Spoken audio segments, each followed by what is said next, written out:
सर्वप्रथम सर्वांना नमस्कार आणि दिलगिरी पण व्यक्त करतो, कारण टायमिंग ठरलं होतं 3:30चं, पण 4 वाजले. अमर सरांनी थोडा घाम काढला. घाम आला. मला या ठिकाणी लेक्चरसाठी बोलवलेलं आहे की बारामतीमध्ये बऱ्याच वेळ आलेलं आहे आणि सरांचं तर खूप प्रेम आहे. आता नुकतंच त्यांनी निवडणूक लढलेली आहे, निवडून आले, त्यांचं पण अभिनंदन. येतं आवाज? प्रॉब्लेम आहे का काही? पॉस्को ट्रायल इम्पॉर्टंट आस्पेक्ट्स आहे आणि माझ्या लेक्चर्समध्ये जे काही प्रॅक्टिकल अनुभव आले तेवढेच मी सांगणार आहे. कायदा सगळ्यांना माहीत आहे, सेक्शन सगळ्यांना माहीत आहे, बोर काही करणार नाही. 1 तासाचं लेक्चर आहे, वाढलं तर एखादा आणखीन अर्धा तास वाढू शकतं. त्याच्या आधी बोर झालं तर तुम्ही म्हणा थांबा, आपण थांबूया, काय हरकत नाही. मी काही दमलेलो नाहीये आणि प्राध्यापक असल्यामुळं 45 मिनिटाच्या आत तर मी काही थांबणार नाहीये.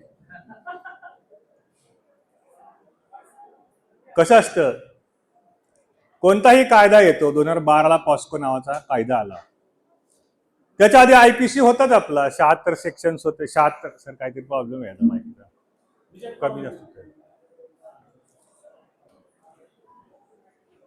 याच्या आधी पॉस्कोच्या आधी आयपीसी होता, पण नवीन कायद्यांची निर्मिती करण्यासाठी आवश्यकता का पडत असते? समाजामध्ये घटना घडत असतात आणि त्या घटनेचे पडसाद समाजामध्ये उमटत असतात आणि प्रचलित कायदे हे नेहमीच आपल्याला पूरक नसतात, अपुरे पडत असतात. निर्भयाचं प्रकरण झालं. निर्भयाचं प्रकरण 2012 साली झालं. निर्भयाच्या प्रकरणामध्ये त्या मुलीच्या वजायनामध्ये रॉड इन्सर्ट केला गेला.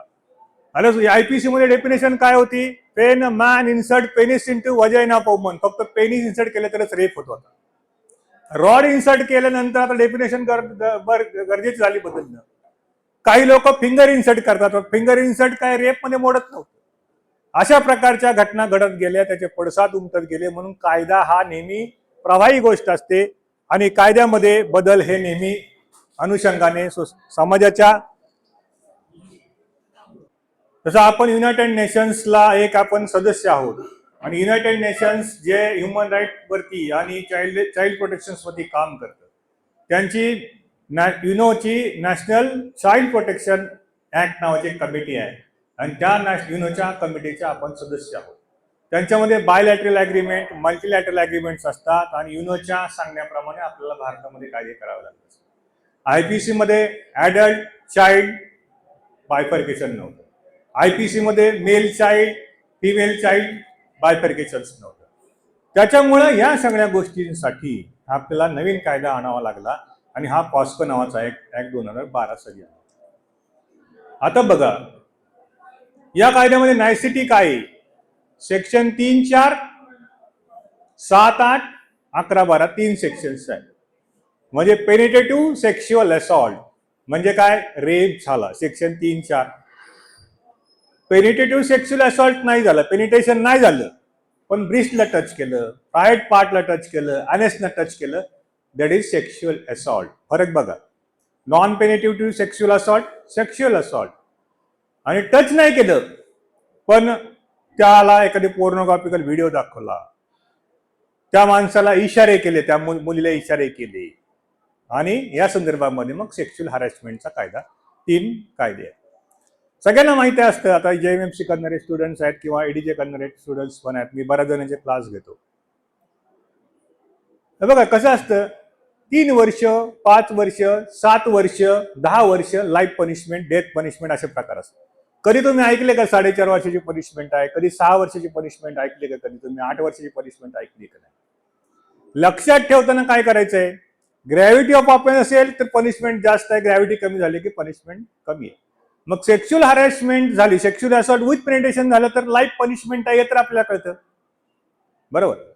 आता 18 वर्षापेक्षा खालची मुलगी आहे, परंतु तिचं वय 16 पेक्षा कमी आहे, अशा संकल्पनेमध्ये मग 20 वर्षापर्यंत पनिशमेंट आहे. तीच मुलगी 12 वर्षापेक्षा कमी वयाची आहे आणि रेप झाला, डेथ पनिशमेंट आहे. कारण मुलीचं जसं लहान वय असेल त्या प्रमाणामध्ये रेप झाल्यानंतर त्याला पनिशमेंट पाहिजे. आणि 20 वर्षापर्यंतची लाईफ पनिशमेंट आहे. आणि जर समजा एखादी मुलगी, आपल्याकडे एक घटना घडलेली होती, ती नर्स होती, तिच्यावरती तिच्याच कलिगनी रेप केला, ती कॉम्यामध्ये गेली, ती 10-12 वर्ष त्यातून बाहेर आली नाही. मग आता माणूस मेला तर डेथ सेंटेन्स आहे. परंतु कॉम्यामध्ये गेलं तर डेथपेक्षा भयानक आहे ना. म्हणून त्या माणसाला रिमाइंडर ऑफ लाईफ पनिशमेंट पाहिजे. तू पण जोपर्यंत तुझं नॅचरल आयुष्य आहे, तिचं तू आयुष्य खराब केलं, तुझं पण आयुष्य कसं झालं पाहिजे, टिल रिमाइंडर ऑफ लाईफ. तुझं आयुष्य तू जोपर्यंत जिवंत आहे तोपर्यंत तू प्रिझन मध्ये राहायला पाहिजे. अशा पण त्या ठिकाणी पनिशमेंटच्या तरतुदी प्रपोर्शनेट प्रमाणामध्ये आहे. आता लक्षात घ्या, या कायद्यामध्ये आणि आयपीसी मध्ये काय फरक आहेत. इन्ग्रेडियंट्स तर सेमच आहेत. पहिलं बघा, आधीची डेफिनेशन काय होती 376ची, when man committed rape on the woman that means slight penetration in to the vagina of woman is an offence. म्हणजे काय होतं, penetration of penis in to vagina of that woman, slight penetration म्हटलंय. त्याच्यामध्ये हायमेंटॉनची गरज होती का, नाही. इंजुरियासाची गरज आहे का, नाही. इजॅक्युलेशन ऑफ स्पर्मची गरज आहे का, नाही. साइट पेनिट्रेशन होतं. परंतु हे निर्भयाचं प्रकरण झालं, त्यामुळे डेफिनेशन्स मध्ये बदलाव करावे लागले. मग डेफिनेशन्स मध्ये काय केले, 3 होल आहेत, ओरल, वजायनल, ॲनस. आता ओरल, वजायनल, ॲनस तिन्ही होल मध्ये पेनिस इन्सर्ट केलं, rape. Any part of the body, finger insert केला वजायनामध्ये, रेप. फिंगर इन्सर्ट केला ॲनस मध्ये, रेप. एनी ऑब्जेक्ट, कर्कटक घातलं, पेन इन्सर्ट केला, रॉड इन्सर्ट केला वजायना आणि ॲनस मध्ये, रेप. माउथ मध्ये लिंग इन्सर्ट केलं, रेप. त्यामुळे अशा प्रकारची डेफिनेशन बदललेली आहे. जुन्या डेफिनेशन कडे जाऊ नका. तुम्हाला वाटेल फिंगर इन्सर्ट केलं म्हणजे आता रेप नाही, पण तो पण एक रेपचाच प्रकार आहे. एनी ऑब्जेक्ट इन्सर्ट केलं तरी तो रेपच्या प्रकारामध्ये मोडतो, त्याला पनिशमेंट आहेत. आता सगळ्यात महत्वाची गोष्ट अशी आहे की आयपीसी पण सेक्शन लावतात, 376 अलॉंग विथ सेक्शन 3 आणि 4 ऑफ द पॉस्को ऍक्ट लावतात. मग पनिशमेंट दिली जाते. आयपीसी मध्ये लाईफ पनिशमेंट दिली, 10 इयर्स पनिशमेंट दिली. पॉस्को लागल्यामुळे सेक्शन 3 मध्ये पण हेल्ड गिल्टी केलं, त्याला लाईफ पनिशमेंट दिली. आता एकच गुन्हा आहे, दोनदा त्याला पनिशमेंट देता येते का. रेपचे पण इन्ग्रेडियंट्स आयपीसी पण सेमच आहे, ती सेक्शन 3चे इन्ग्रेडियंट्स फक्त पण सेमच आहे. मग सेक्शन 42 काय म्हणतो की if the POCSO act is there and under these circumstances along with the punishment has been given, then the higher punishment is to be given to the accused persons. म्हणून IPC मध्ये जरी त्याला पकडलं असेल तरी पॉस्को मधली maximum punishment त्याला इम्प्लिट केली जाते. त्यामुळे डबल जेवपार्डीचा प्रकार येत नाही. आणि त्या सेक्शन 42 मध्ये म्हटलंय की this POCSO act is having overriding effect with the ordinary laws. This law is not derogative with the another law. This law is in consonance with the another law, but any ordinary law conflicts with the POSCO, then POSCO Act will be prevail. म्हणून आता POCSO act मध्ये काय, special court आहे, बरोबर. POCSO act मध्ये child friendly वातावरण होतं. POCSO act मध्ये कोर्ट मुलाला चॉकलेट देतो, तो मुलगा त्याला कोर्ट काका काका म्हणतो. दुसरा विटनेस काका म्हणू शकतो का कोर्टाला. हे त्याचे कारणच आहेत, त्याच्यामुळे बराच बदलाव केलेले आहेत. आता बघा, आता तुम्ही सगळे जमलेला आहात, डिफेन्सेस ऐकायचे, क्रॉस कशी घ्यायची याच्यासाठी तुम्ही आलेला आहे, मला माहिती आहे. तुम्ही काही कायदा सेक्शन बघायला आलेलं नाहीये. मी डिफेन्स सांगणार आहे, क्रॉस कशी घ्यायची हेही सांगणार आहे. तत्पूर्वी थोडस बॅकग्राऊंड आहे ते सांगतोय. बघा, in India always burden on the shoulder of the prosecution has to prove their case beyond the reasonable doubt, and the defence has to prove his case by preponderance of probability. म्हणजे burden जे prosecution वरती आहे ती heavy, beyond the reasonable doubt त्याला prove करावं लागतं. Rape झाला हे प्रूव्ह करावं लागतं. पण आपल्यावरती जबाबदारी काही नाही, प्रीपॉन्डरन्स ऑफ प्रोबॅबिलिटी. म्हणजे काय, हिने मेसेज पाठवला त्याला आय लव्ह यू, त्यांनी मेसेज पाठवला आय लव्ह यू. मग आपण म्हणतो की हे 2 मेसेज असल्यामुळे आम्ही प्रीपॉन्डरन्स ऑफ प्रोबॅबिलिटी काय म्हणू शकतो, दोघांचे प्रेम संबंध होते म्हणून त्यांच्या संमतीने सेक्शुअल इंटरकोर्स झाला. आपण प्रूव्ह करतो का रेपच झाला नाही असं प्रूव्ह करतो का. ही प्रोबॅबिलिटी आहे आणि नेहमी प्रोबॅबिलिटीवरती आपला डिफेन्स टिकत असतो. परंतु या पॉस्को ऍक्ट मध्ये काय झालंय लक्षात घ्या. पॉस्को ऍक्ट मध्ये लहान मुलगी असते, 5-6 वर्षाची मुलगी असते, 10-12 वर्षाची मुलगी असते, तिला काही कळत नसतं, अशा संकल्पनेमध्ये तिच्यावरती रेप करणारे ज्या जवळचे नियर अँड डिअर असतात, मामा रेप करतो, चुलता रेप करतो, भाऊ कुठेतरी तिला विनयभंगाचा प्रयत्न करतो, वडिलांनी सुद्धा रेप केलेल्या केसेस आहेत, सख्ख्या वडिलांनी पण रेप केलेल्या केसेस आहेत, सावत्र वडिलांनी रेप केलेल्या केसेस आहेत. अशा संकल्पनेमध्ये ती मुलगी पोलीस स्टेशनला रिपोर्ट करेल का? नाही. ती मुलगी रिलेटिव्हच्या विरुद्धामध्ये स्टेटमेंट देईल का? नाही. तसंच या सगळ्या परिस्थितीमध्ये घटना घरामध्ये घडलेली आहे, 4 भिंतीच्या आत घरात घडलेली आहे, त्याच्यामुळे पुरावे अवेलेबल असतील का? नाही, पुरावे अवेलेबल नसणार आहे. म्हणून बर्डनशिप कुणावर केलं गेलं? डिफेन्सवरती. आणि ते डिफेन्सवरचं बर्डन काय? बस डिफेन्सचं बर्डन काय?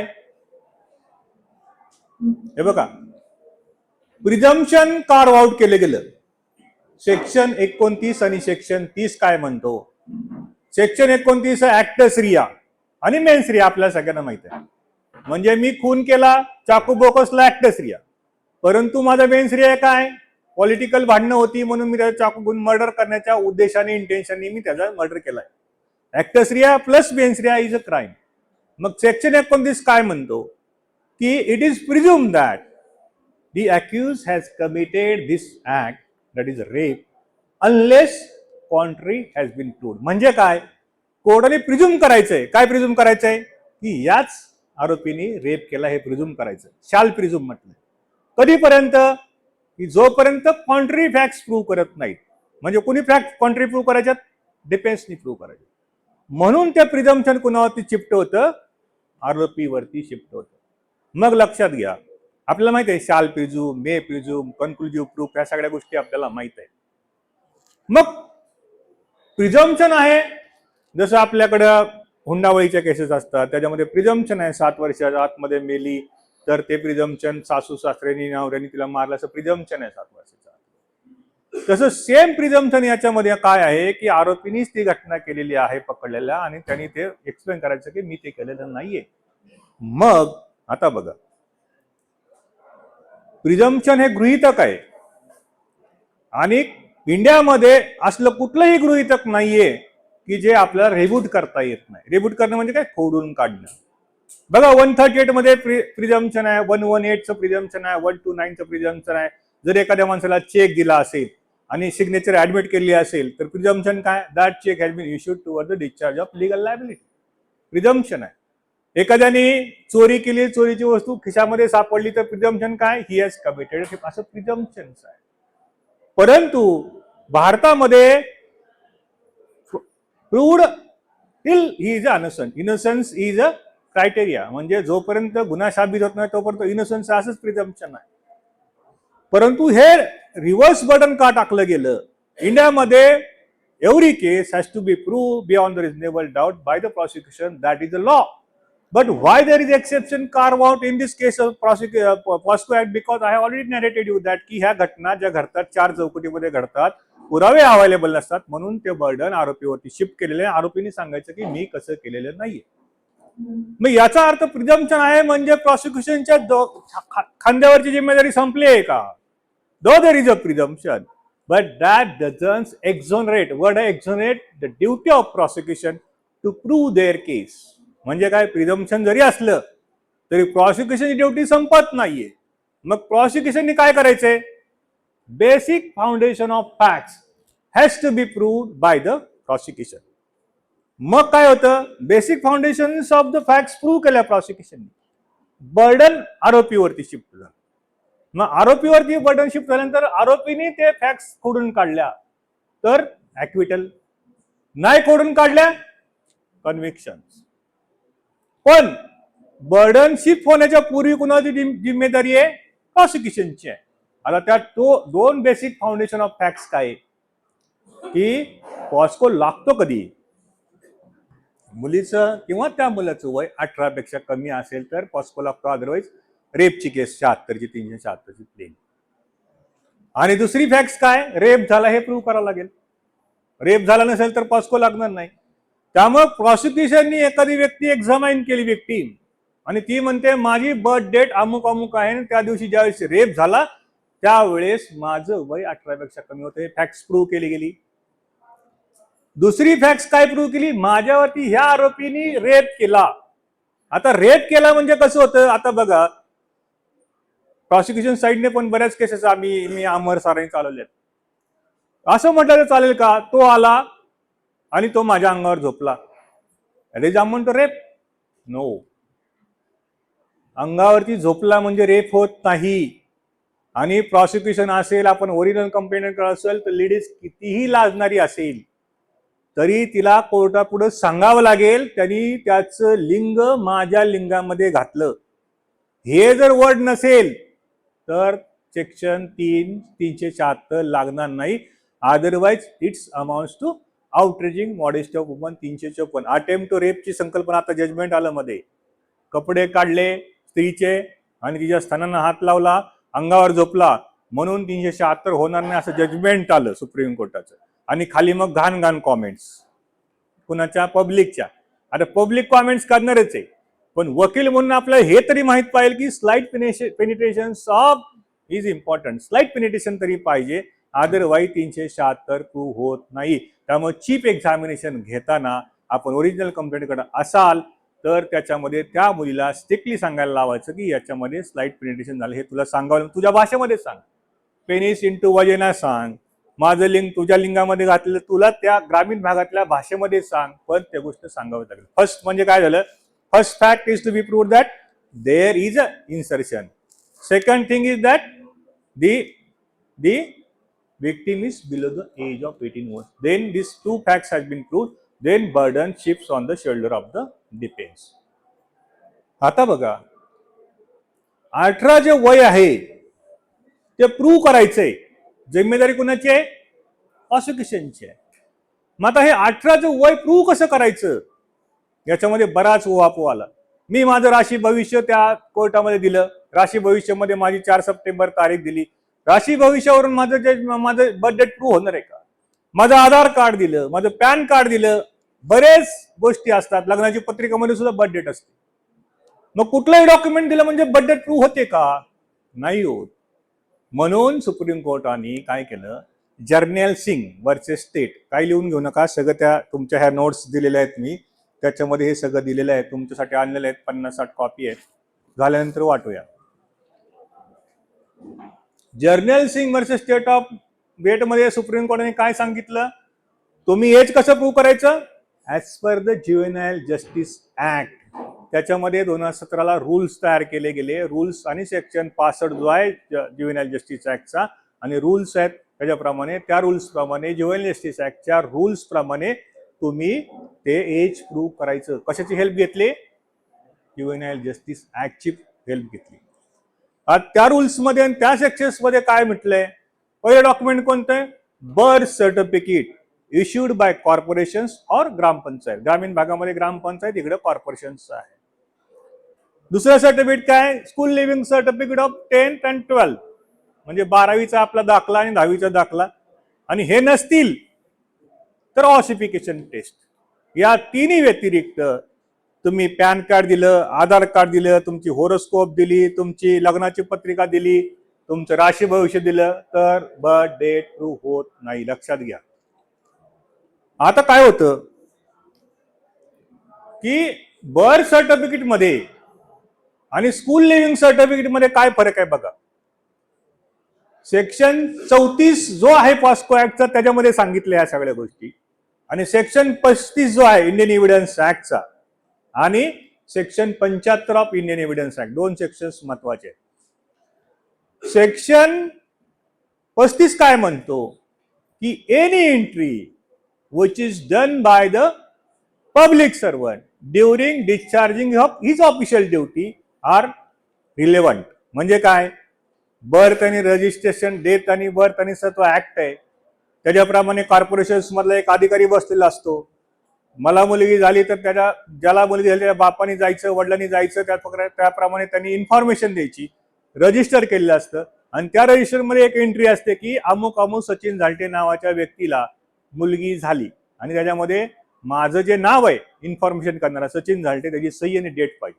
आता ही एंट्री रजिस्टर मध्ये केलेली असते. त्या रजिस्टरवरून बर्थ सर्टिफिकेट तयार होत असतं. म्हणजे मियर बर्थ रजिस्टर जर दाखल केलं तर त्याला प्रिझम्पशन नाहीये, रजिस्टरला प्रिझम्पशन आहे, लक्षात घ्या. मग आता काय होतं, म्हणून प्रिझम्पशन काय, it is considered as genuine document. आणि म्हणून सेक्शन 75 पब्लिक डॉक्युमेंट, हे बर्थ आणि सर्टिफिकेट पब्लिक डॉक्युमेंट आहे. पब्लिक डॉक्युमेंट असेल तर that can be exhibited directly. आणि ह्या सेक्शन 35 आणि सेक्शन 75 मुळे तुम्हाला त्या अधिकाऱ्यांना ज्यांनी इश्यू केलेलं आहे कॉर्पोरेशन सर्टिफिकेट त्याला न एक्झामाइन करता पण त्याच्यामध्ये डायरेक्ट एक्झिबिट दिलं जातं आणि ते एक्झिबिट कोड देतं आणि ते exhibit directly can be hidden evidence. बरोबर आहे. आणि आपण असा गृहीत धरतो किंवा आपण या तर्कामध्ये असतो की सरकारी वकिलांनी कॉर्पोरेशनच्या अधिकाऱ्याला बोलवलंच नाहीये, कुठला विटनेस एक्झामाइनच केलेला नाहीये, मग हे एव्हिडन्स ऍक्ट प्रमाणे हे रीड करता येणार नाही. ऍक्च्युअली एव्हिडन्स ऍक्ट मध्ये काय म्हटलंय की डॉक्युमेंट समजा खरेदी खत कोर्टात दाखल केलं, डायरेक्ट कोर्ट रीड करणार आहे का, unless opposite party admitted or that documents contents of that documents has been proved by examining author of that document. Sale deed वरचं ऑथर आणले किंवा विटनेस आणले तर सेल डीड प्रूव्ह होणारे कंटेंट्स रीड करता येणार. मग तीच अनोलॉगी आपल्याला बर्थ सर्टिफिकेट करता येईल का, तर नाही. कारण सेक्शन 35 प्रमाणे आणि सेक्शन 75 प्रमाणे जर ते पब्लिक डॉक्युमेंट आहे तर त्याला कोर्ट डायरेक्टली एक्झिबिट देतं unless you challenge that document. मग आता बघा, प्रॉसिक्युशन येतं, बर्थ सर्टिफिकेट दाखल केलं जातं. बर्थ सर्टिफिकेटवरती आपण क्रॉस एक्झामिनेशन घेत नाही आणि क्रॉस एक्झामिनेशन घेतली नाही तरी कोर्ट रीड करताना आपल्याला प्रूव्ह झाल्यामुळे आपल्याला ते प्रिझम्पशन ऍप्लिकेबल होतं आणि प्रिझम्पशन ऍप्लिकेबल आलं की आपल्याला शिक्षा लागते. मग याच्यावरती क्रॉस एक्झामिनेशन काय घ्यायची बघा. Source of that document is important. तुम्ही आयओ आहात, कॉर्पोरेशन मध्ये गेलात, कॉर्पोरेशन मधून ते सर्टिफिकेट गोळा केलं आणि मग मी चार्जशीटला जोडलं, अशी त्याची कस्टडी कुठून मिळवली हे इम्पॉर्टंट असतं आणि ह्याच्यावरती आयोला क्रॉस करायचं असतं. तुम्ही हे डॉक्युमेंट कुठून आणलं असा प्रश्न नाही विचार, कॉर्पोरेशन मध्ये आणणार आहे म्हणणार. तुम्ही कुठून आणलं याचा कागदोपत्री पुरावा आहे का कोर्टामध्ये, नाही. ज्या कॉर्पोरेशनच्या अधिकाऱ्याकडून आणलं त्याचं तुम्ही स्टेटमेंट घेतलं का, नाही. तुम्ही जर समजा एखाद्या व्यक्तीकडून एखादं डॉक्युमेंट हस्तगत करता त्यावेळेस त्याला पोच पावती देता, मग त्याला तुम्ही पोच पावती दिली का, ती जोडली का. बघा, आर्ट ऑफ क्रॉस मध्ये तुम्ही एक्सप्लेनेशनला वाव दिला तर ती क्रॉस एक्झामिनेशन नसते, फर्दर चीफ एक्झामिनेशन असते. क्रॉस एक्झामिनेशन मध्ये you have to assail that witness by asking particular questions. मी जर हा प्रश्न क्रॉस एक्झामिनेशन मध्ये विचारला आहे ना तुम्ही कुठून आणला, तर ते कॉर्पोरेशनच्या अधिकाऱ्याकडेच म्हणणार आहे. मग परत हाईट, मग ते कॉर्पोरेशनचे अधिकारी कोण होते तुम्हाला सांगता येईल का, नाही होते, अमुक अमुक अमुक. मग परत हाईट, मग त्या कॉर्पोरेशनच्या अधिकाऱ्यांची सही तुम्हाला ओळखता येणार नाही, तुम्हाला ओळखतो त्याच्याकडे माझ्यासमोरच सही केली. असले प्रश्न विचारायचे नाहीत. प्रश्न काय, तुझ्याकडे आता इथं रेकॉर्डवरती लिखित पुरावा काय आहे का तुझ्याकडे आणलंय, त्याचं स्टेटमेंट घेतलंय का तू, त्याला पोस्ट दिलेली आहे का, या सगळ्या गोष्टींवरती क्रॉस घ्यायची. म्हणजे source of that document is challenge. नंतर काय होतं बघा, रजिस्टर ठेवलेलं असतं, बर्थ अँड डेट ऍक्ट आहे तो इंग्रजांनी आणलेला. कुठलीही व्यक्ती जन्मली किंवा कुठलीही व्यक्ती मेली त्याचं इंटिमेशन तिथल्या कॉर्पोरेशनच्या अधिकाऱ्याला करावं लागतं. फॉर एक्झाम्पल, मला एक मुलगी जन्माला आली, मुलगी जन्माला आल्यानंतर तिचं नाव ठेवलेलं नसतं. मग आपण काय करतो, वडील म्हणून मी जातो त्या रजिस्टरमध्ये एंट्री करतो, तिथं मी ज्या दिवशी एंट्री केली त्याचा एंट्रीचा नंबर लिहितो, सही करतो आणि त्याच्या घरी मुलगी जन्माला त्या मुलीचा त्या ठिकाणी आपण बर्थ डेट सांगतो.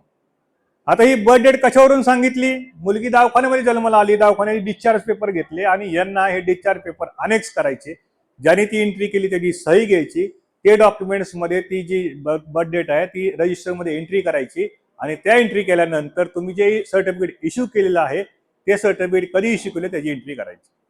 आणि ही सगळी प्रोसिजर आहे. मग काय होतं, कधी कधी पोलीस काय करतात किंवा कुठलाही व्यक्ती काय करतो, खाडाखोड केलेली असते त्या रजिस्टरमध्ये. कशासाठी, दोन मुली आहेत, एकीचं नाव स्वरा आहे, एकीचं नाव राधा आहे, पण तिथं फक्त मुलगी जन्माला आली आणि ज्या वेळेस एखादी विक्टीम कोर्टामध्ये येते की माझं नाव अमुक अमुक आहे आणि मी अमुक अमुक तारखेला जन्मलेले आहे आणि त्या ठिकाणी एंट्री केलेली असती तिच्या टोपण नावाची, स्वरा, राधा. इकडे त्यांचे नाव राजेश्वरी, राजलक्ष्मी, स्टेटमेंट राजेश्वरी वर्सेस असं असतं.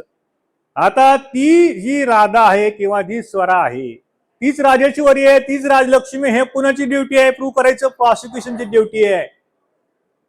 मग तुम्ही जर त्या ठिकाणी जर तो रजिस्टर्ड डॉक्युमेंट्स आणला असेल आणि त्याच्यामध्ये मुलीचं नाव टोपण नाव लिहिलं असेल तर तुम्ही फक्त एकच सजेशन द्यायचं, हे जे रेकॉर्ड आहे ह्या मुलीचं नाहीये. म्हणजे काय झालं अर्थ? बर्डन कुणावरती शिफ्ट झालं? प्रॉसिक्युशन वरती शिफ्ट झालं. आणि प्रॉसिक्युशनने जर हे प्रूव्ह करून आणलं नसेल की ती मुलगी तीच आहे तर that certificate is not belonging that girl and you will get the benefit of doubt.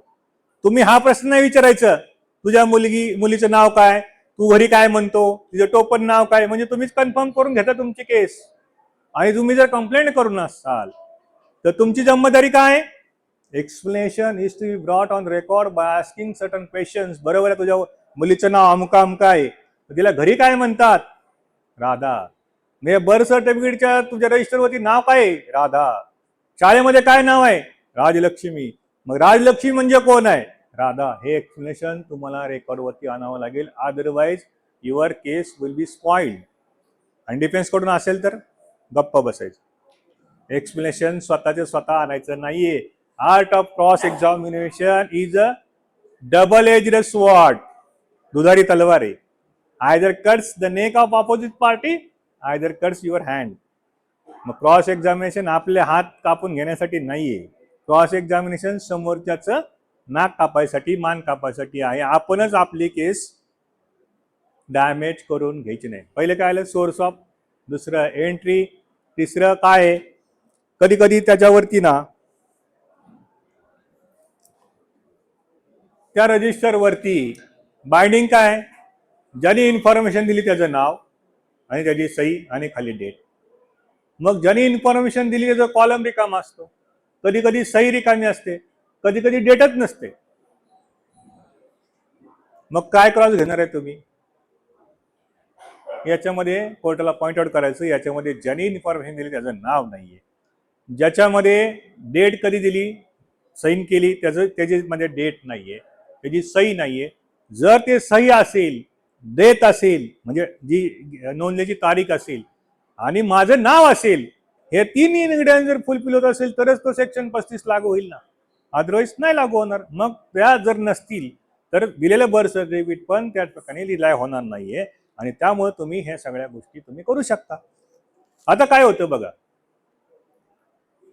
1 2 3 4 5 मी अशी केस चालवते. 65 नंबर, 66 नंबर, 67 नंबर आणि खाली 61 नंबर आणि खाली शेवटच्या लाईन मध्ये 61 नंबर सिरियल लिहिली होती. आणि त्या मुलीची जी एंट्री होती ती निळ्या पेनाने लिहिली होती. सगळ्या एंट्रीज काळ्या पेनाने होत्या आणि त्या ठिकाणी ते डॉक्युमेंट्स प्रूव्ह करून आणले होते. आता बघा, लॉजिक आहे की प्रत्येक पेजच्या खाली एक ब्लँक लाईन तर असते. आणि जर समजा सिरियल नंबर 1 ला नोंदली आहे, 2 ला नोंदली आहे, 3 ला नोंदली, तर 4 नंबर 3च्या खाली पाहिजे. मग 65च्या खाली 61 नंबर आला कसा? कारण का? त्यांना 94च्या आधी डेट दाखवायची, 93 दाखवायची होती. 94च्या खाली द्यायची असेल तर मग 61 नंबर येणार नाही, म्हणून त्यांनी 65 नंबरच्या खाली 61 नंबर केला. 61 नंबरच्या खाली ते नाव लिहिलं, मुलीचं वडिलाचं नाव लिहिलं, सही केली. आता हे आपल्याला काय होतं की हे डॉक्युमेंट्स आलेलं असतं का कोर्टामध्ये? नाही. रजिस्टर कधी कधी आणत नाहीत कोर्टात. का आणत नाहीत? याच्यामध्ये काहीतरी गडबड असते, म्हणून ते कोर्टामध्ये आणत नाही. आपल्याला फक्त रजिस्ट्रेशन सर्टिफिकेट दिलं जातं, आपण ते बघतो, सगळं ओके आहे म्हणतो आणि क्लायंटला म्हणतो तुझं काय खरं नाही, आता तुला शिक्षा लागणार आहे. आपलं काम आहे. राईट टू इन्फॉर्मेशन ऍक्ट खाली हे जे गव्हर्नमेंटचे डॉक्युमेंट आहेत, पब्लिक डॉक्युमेंट आहेत, आपल्याला राईट्स आहे. आणि सेक्शन 91 खाली आपण ते गोष्ट पण मागू शकतो, परंतु आधी तिथं जायचं, रेकॉर्ड रूम मध्ये जायचं, माहिती अधिकाराखाली अर्ज द्यायचा, आपल्या फेवर मध्ये असेल तरच मागून घ्यायचं. नाहीतर प्रॉसिक्युशनची खुट्टी बळकट करण्याचं काम आपण करायचं नाही.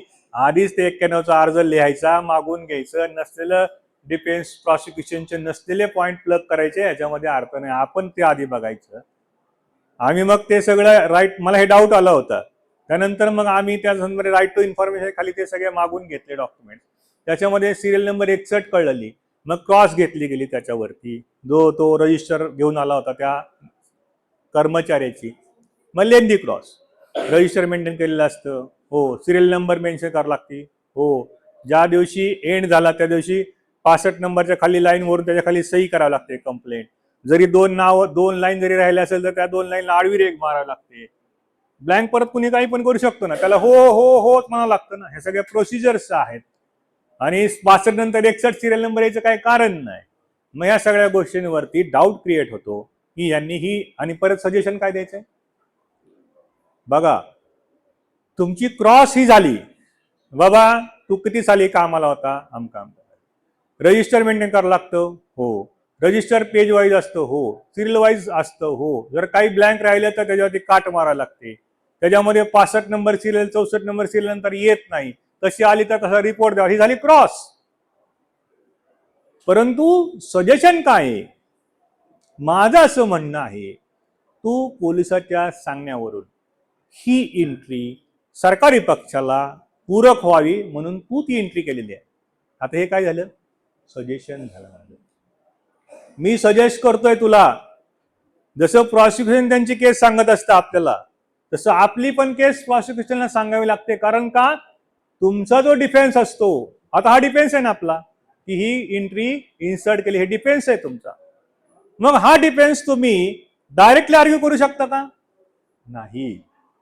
मग प्रॉसिक्युशननी डायरेक्ट तुम्हाला आर्ग्युमेंटच्या दिवशी स्टेटमेंट आणून दिलं चालेल का विक्टिमचं? तुम्हाला सगळं आधी पाहिजे, तुम्हाला सगळं क्रॉसच्या आधी पाहिजे. मग जसं डिफेन्सला तुम्हाला सरप्राईज करता येत नाही प्रॉसिक्युशनला, तुम्हाला पण तुमचा डिफेन्स तुम्हाला ओपन करावा लागतो सजेशनच्या स्वरूपामध्ये. आणि हे सजेशन जर दिलं नसेल तर ती तुमची केस होत नाही. आणि ते सजेशन काय करतंय बघा, suggestion place two important things. काय करतं, it challenge the case of prosecution and same time put a burden on the shoulder of the prosecution to put the case of the defense. याच्यामध्ये मी suggestion देऊन काय केलं, तुम्ही हे सगळं केलंय, हे सगळं नालायकपणा आहे, हे सगळं बोगसगिरी आहे, असं माझी केस आहे आणि हे तुमचं डॉक्युमेंट फॉर्ज आहे. त्याच्यासोबत माझं सजेशन काय, तू केलं सरकारी पक्षाच्या वतीनं तुला हे सगळं इन्सर्ट केलं, तर बर्डन कुणावरती झालं, त्या व्यक्तीवरती किंवा सरकारी पक्षावरती झालं. की मग हे असं का आलं, 65च्या खाली 61 का आलं, शेवटच्या लाईनलाच का आलं, आणि मग हे एक्सप्लेनेशन जर सरकारी पक्षाने दिलं नाही तर काय होतं, इन्फरन्स काय काढला जातो, तुमची जी केस आहे ती खरी तुमची केस आहे आणि म्हणून ह्यांना हे सांगता आलं नाही. कळलं का? मग सजेशन पण इम्पॉर्टंट असतात. आणि तुम्हाला उगो वाटतंय म्हणून ही माझी केस आहे, उगो वाटतं म्हणून ही केस आहे असं सजेशन द्यायचे नाहीत. आता बाळू शिंदेच्या केसमध्ये सुप्रीम कोर्टाने सांगितलं, जर सजेशन दिले असतील आणि ते इन्क्रिमेटिंग असतील तर त्याच्यामध्ये तुम्हाला त्या सजेशनच्या स्वरूपामध्ये शिक्षा पण लागू शकते. वकिलांनी सजेशन काय दिलं होतं, आय विटनेसची केस आहे, लाल शर्ट घातलेला आरोपी आला, त्यांनी मैताला मारलं आणि याने सजेशन काय दिलं, तो आरोपी जो होता त्यांनी लाल शर्ट घातलेला नव्हता, पिंक शर्ट घातलेला होता, असं त्यांनी सजेशन दिलं. आता याच्यामध्ये लाल का पिंक हे मायनर डिफरन्स आहे. मी जर चष्मा गॉगल घातला तर लालचा पिवळा काळा काही दिसू शकतो माझ्या नजरेला, परंतु तसं सजेशन देत असताना तुम्ही ऍडमिट काय करताय, तुम्ही मारलंय हे पण ऍडमिट करताय. फक्त आता चॅलेंज काय, रेड का पिंक. आता रेड का पिंक हा मायनर व्हेरिएशन्स आहे. रेड का पिंक वरून सगळी प्रॉसिक्युशन केस डिसबिली होते का, नाही. तुम्ही सजेशन देत असताना तुम्ही त्या ठिकाणी ऍडमिट केलं तुमचा प्रेझेन्स, फक्त व्हेरिएशन्स आहे. अशा केसमध्ये कोर्टाने couple with other circumstances your suggestion is also couple pregnant with already proved back, आणि तुम्ही तुमचा प्रेझेन्स ऍडमिट करता सजेशन देऊन, म्हणून कोर्टाने शिक्षा दिली. आता बघा शिक्षा लागत असते. आता इथं बसलेले हरीश तावरी सरांपासून, वाघ सरांपासून, अमित काठेपासून, इथं अमर सरांपासून कुणीही एका व्यक्तीने छाती टोकपर्यंत सांगावं की मला आजपर्यंत शिक्षा लागलेली नाही. वकील म्हणलं की शिक्षा लागणार, डॉक्टर म्हणले की 100 पेशंट म्हणले 2 पेशंट उडणार खडाक. पण तुमच्या हलगर्जीपणामध्ये शिक्षा जर लागली तर मात्र तुम्हाला त्या संदर्भामध्ये माफी नाही. वाचाल तर वाचाल, आपण वाचलं, क्लायंट वाचणार आहे. आणि मागच्या वेळेस पण मी मजेने म्हणलं होतं, जजमेंट फेल तो एरवडा जेल. जजमेंट आपलं व्यवस्थित पाहिजे, आणि जया दिलं तर मग क्लायंट जेलला जाणारच आहे. त्याच्यामुळं क्रॉस एक्झामिनेशन ट्रायल ही ऑर्डिल आहे, मोठी तपश्चर्या आहे. आणि तुम्ही क्रॉस एक्झामिनेशन करत असताना आपण काय प्रश्न विचारतो याचं भान ठेवलं पाहिजे. विनाकारण मी 10 नियम पण एकदा सांगितले होते, पण सरने काय माझं आर्ट ऑफ क्रॉस एक्झामिनेशन वरती लेक्चर ठेवलंच नाही. आज पॉस्कोवरती आले. त्याचे नियम आहेत 10 कसे आर्ट ऑफ क्रॉस एक्झामिनेशन घ्यायची. त्याच्यामधला पहिला रूल आहे तो, don't ask the question of which you do not know the answer. ह्या हॉलमध्ये किती टेबल आहेत, कुठं कपाट आहेत, किती खिडक्या आहेत, असे प्रश्न नाही चालत. ह्या पूर्व पश्चिम आहे हॉल, पाठीमाग बसायला त्या ठिकाणी गाद्या टाकलेल्या आहेत, हो. चारी करून कपाडे लावलेले आहेत, हो. तिथं मध्ये उजवीकडं डावीकडे समोर टेबल आहेत, हो. आतमध्ये गेले की कॅन्टीन आहे, हो. आतमध्ये पण लोक चहा प्यायला बसलेले असतात, हो.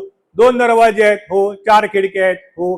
पाठीमागचं ह्या समजा पलीकडे मर्डर झालेलं आहे, पलीकडे रॅक लावलेले आहेत, त्यामुळे पलीकडचे खिडक्या आहेत ते बंदिस्त आहेत, आणि त्यामुळे हितनं जर उभारला तर पलीकडचं दिसत नाही.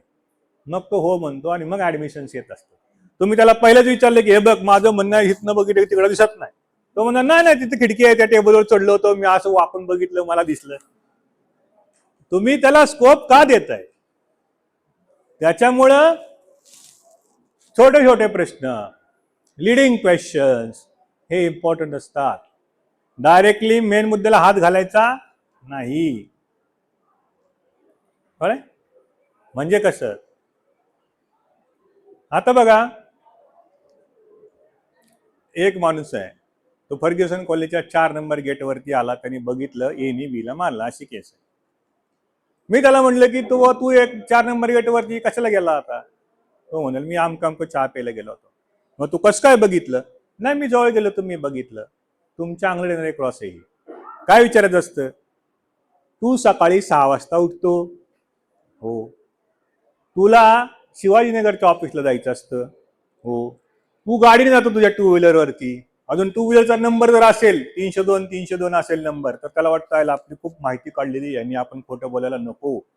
त्या 302 गेला काय आणि 103 गेला काय फरक पण आहे का प्रॉसिक्युशन केसला? परंतु त्याच्या मनामध्ये तुम्ही काय करताय, टाकताय तुम्हाला वेड्यात काढू नको बाबा, तुझी सगळी तुझ्या गाडीचा नंबर सुद्धा मी काढलेला आहे कॅल्क्युलेशन. त्यामुळे तो काय होतो, घाबरतो. तुझं घर फ्लॅट नंबर 501 बरोबर, तुझ्या घराला 2 दरवाजे, हो. तिथनं तू निघाला नंतर शिवाजीनगरला पोहोचतो, हो. पोहोचायला तुला 5 मिनिट लागतात, हो. तिथून जायला 2 रस्ते, एक फर्ग्युसन कॉलेज करता रोड आहे आणि दुसरा तो आमच्या शिवाजीनगरच्या कोर्टाकडून जाणारा रोड आहे, हो. शिवाजीनगरच्या कोर्टाकडून जाणारा रोड जवळचा आहे, हो. शिवाजीनगरच्या कोर्टाकडून जाणाऱ्या ठिकाणी ट्रॅफिक सिग्नल नसतात, हो. फर्ग्युसन कॉलेजच्या रोडनी जाणारा ट्रॅफिक वाला असतो, सिग्नल्स असतात, आमका असतात. रोज तू ह्याच कोर्टाच्या ह्याच रोडनी जातो शिवाजीनगरच्या. मग आजच तू बघा ह्या सगळ्या गोष्टी आणल्यानंतर कोर्टाच्या मनामध्ये काय येतं, अरे रोज शिवाजीनगरच्या कोर्टाने रोडने जातो, त्याला 5 मिनिटं लागतात, 2 व्हीलर जातो. आज नेमक्या याला काय झालं तो फर्ग्युसन कॉलेजच्या रोडने जायला? म्हणजे तो चान्स विटनेस होतो. मग त्याच्यावरती कोर्ट डाऊट घ्यायला चालू करतं. लक्षात घ्या. तुम्ही डायरेक्ट प्रश्न विचारला की तुझं 4 नंबर गेटला काय काम होतं, तो म्हणाल माझी गर्लफ्रेंड आली मी भेटायला गेलतो. त्याला काही रिझन तुम्ही त्याचं तोंड दाबू शकणार आहे का? विचारलाय प्रश्न तुम्ही, आता बघायचं तुम्ही. त्यामुळे आपण काय उत्तर येणार आहे आणि आपल्याला काय विचारायचं, त्याला कुठून घेऊन जायचं, हे सगळ्या गोष्टी त्या ठिकाणी खूप महत्वाच्या असतात. मी एक केस चालवली होती बघा, अशी केस होती की शिक्षक आहेत, शिक्षकांनी मला बोलवलं, माझ्या ब्रिस्टला हात लावला आणि त्यांनी माझा विनयभंग केला, अशी केस. आणि मी वर्गात आले, वर्गात आल्यानंतर स्वाती नावाच्या मुलीला सांगितलं आणि स्वाती नावाच्या मुलीचं स्टेटमेंट, तिचं स्टेटमेंट, सगळ्या गोष्टी झाल्या. मग आम्ही वर्गात गेलो, वर्गात किती बेंच आहेत ते बघितलं, हिचा रोल नंबर बघितला, सगळं बघितलं आम्ही. हिची मैत्रीण कुठं बसते, तुझी मैत्रीण कुठं बसते. मग तिला आम्ही प्रश्न विचारायला चालू केलं, तुझा रोल नंबर 10, हो.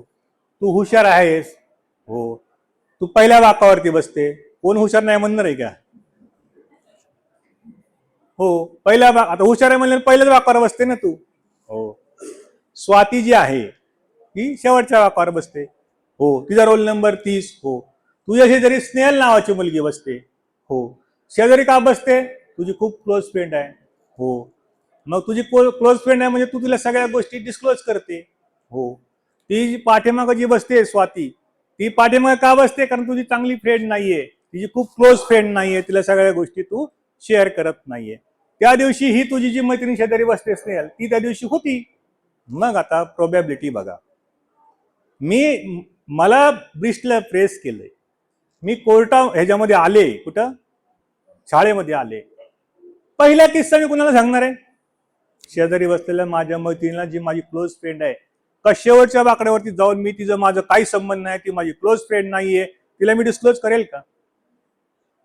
Court has disbelieved the version of that lady, particularly because this is a friend, close friend, and in probability, if really this incident had been occurred, the incident would have been narrated to the close friend who is sitting and who is present at the time of incident, and court has disbelieved the statement of that girl.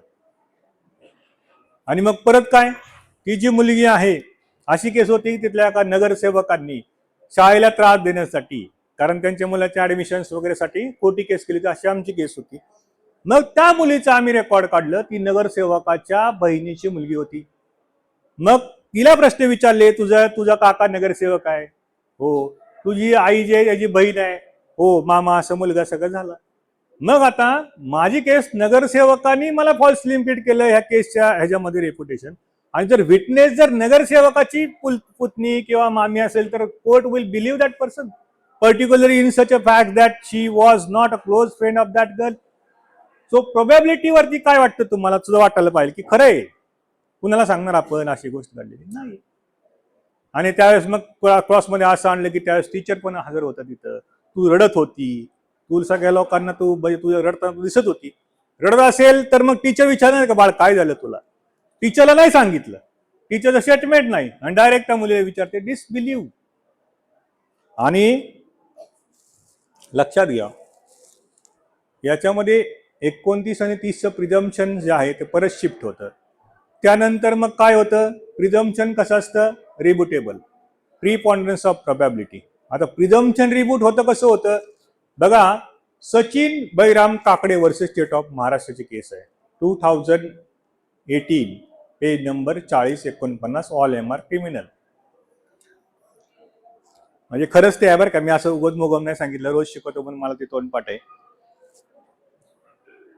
या केसमध्ये this is the first case in which presumption has been discuss. 2012ला कायदा आलाय, त्या अमित काटे मागे बसलेत. 2013ला देशपांडे साहेब असताना आम्ही एक केस चालवली पॉस्कोची. त्यावेळेस पुस्तकं अवेलेबल नव्हते, आम्ही नेटवरून तो कायदा काढून आम्ही ती केस चालवली होती. त्या देशपांडे साहेब आम्हाला विचारले प्रिझम्पशन म्हणजे काय, हे कसं असतं, कसं रिबूट होतं, काय होतं. त्यावेळेस कुणालाही काही माहिती नव्हती. आम्ही तुडकं मुडकं कसं तरी केलं, केस ॲक्विटल झाली. परंतु ते नंतर सायटेशन्स आलं आणि त्याच्यामध्ये क्लिअर कट सांगितलं प्रिझम्पशन्स आर बॅट. बॅट म्हणजे वटवाघळे आहेत. They appears in a twilight, disappears in a light. म्हणजे वटवाघळ रात्रीच्या अंधारामध्ये येतं आणि उजेड पडलं की निघून जातं. त्याला दुसरं काय करावं लागतं का? प्रिझम्पशन कसे आहेत? वटवाघळे सारखे आहेत. अंधार असला की येतात, प्रॉसिक्युशनची केस दिसली की येतात, आणि डिफेन्सचा डिफेन्स दिसला की निघून जातात. त्यामुळं it is not necessary to examine defence witness. बरेच कोर्ट म्हणतात की मग तुम्ही इंटर व्हा विटनेस बॉक्समध्ये, तुम्ही सांगा, तुम्ही ते रिबूट करा. That is a wrong practice. If you are witnessing your accused persons in a witness box, you are giving ample opportunity for the cross examination to the prosecution. त्यामुळे ही गलती कधीही करू नका. आपल्याच आशिलाला, आरोपीला विटनेस बॉक्समध्ये टाकून त्याच्यावरती चिप घेऊन तुम्ही तो प्रिझम्पशन रिबूट करू नका. It is very highly risky. मग हे प्रिझम्पशन रिबूट कसं करायचं कोर्टाने सांगितलंय. It can be rebutted by effective cross examination, also by showing the glaring defects of the prosecution case. prosecution केस मध्ये अशाचे डिफेक्ट आहेत म्हणून मी प्रिझम्पशन रिबूट केलं. माझी इफेक्टिव्ह क्रॉस आहे म्हणून मी रिबूट केलं, किंवा to show that case is highly improbable under this circumstances you can rebut the presumption. असा तो 2017चा केस होता. याच केसमध्ये आत्ताच्या शिक्षकांनी बऱ्याच मुलींना चेस्ट प्रेस केले, 4 मुलींना प्रेस केले, त्याच्या खोलीमध्ये तो क्लार्क होता, अशी केस होती.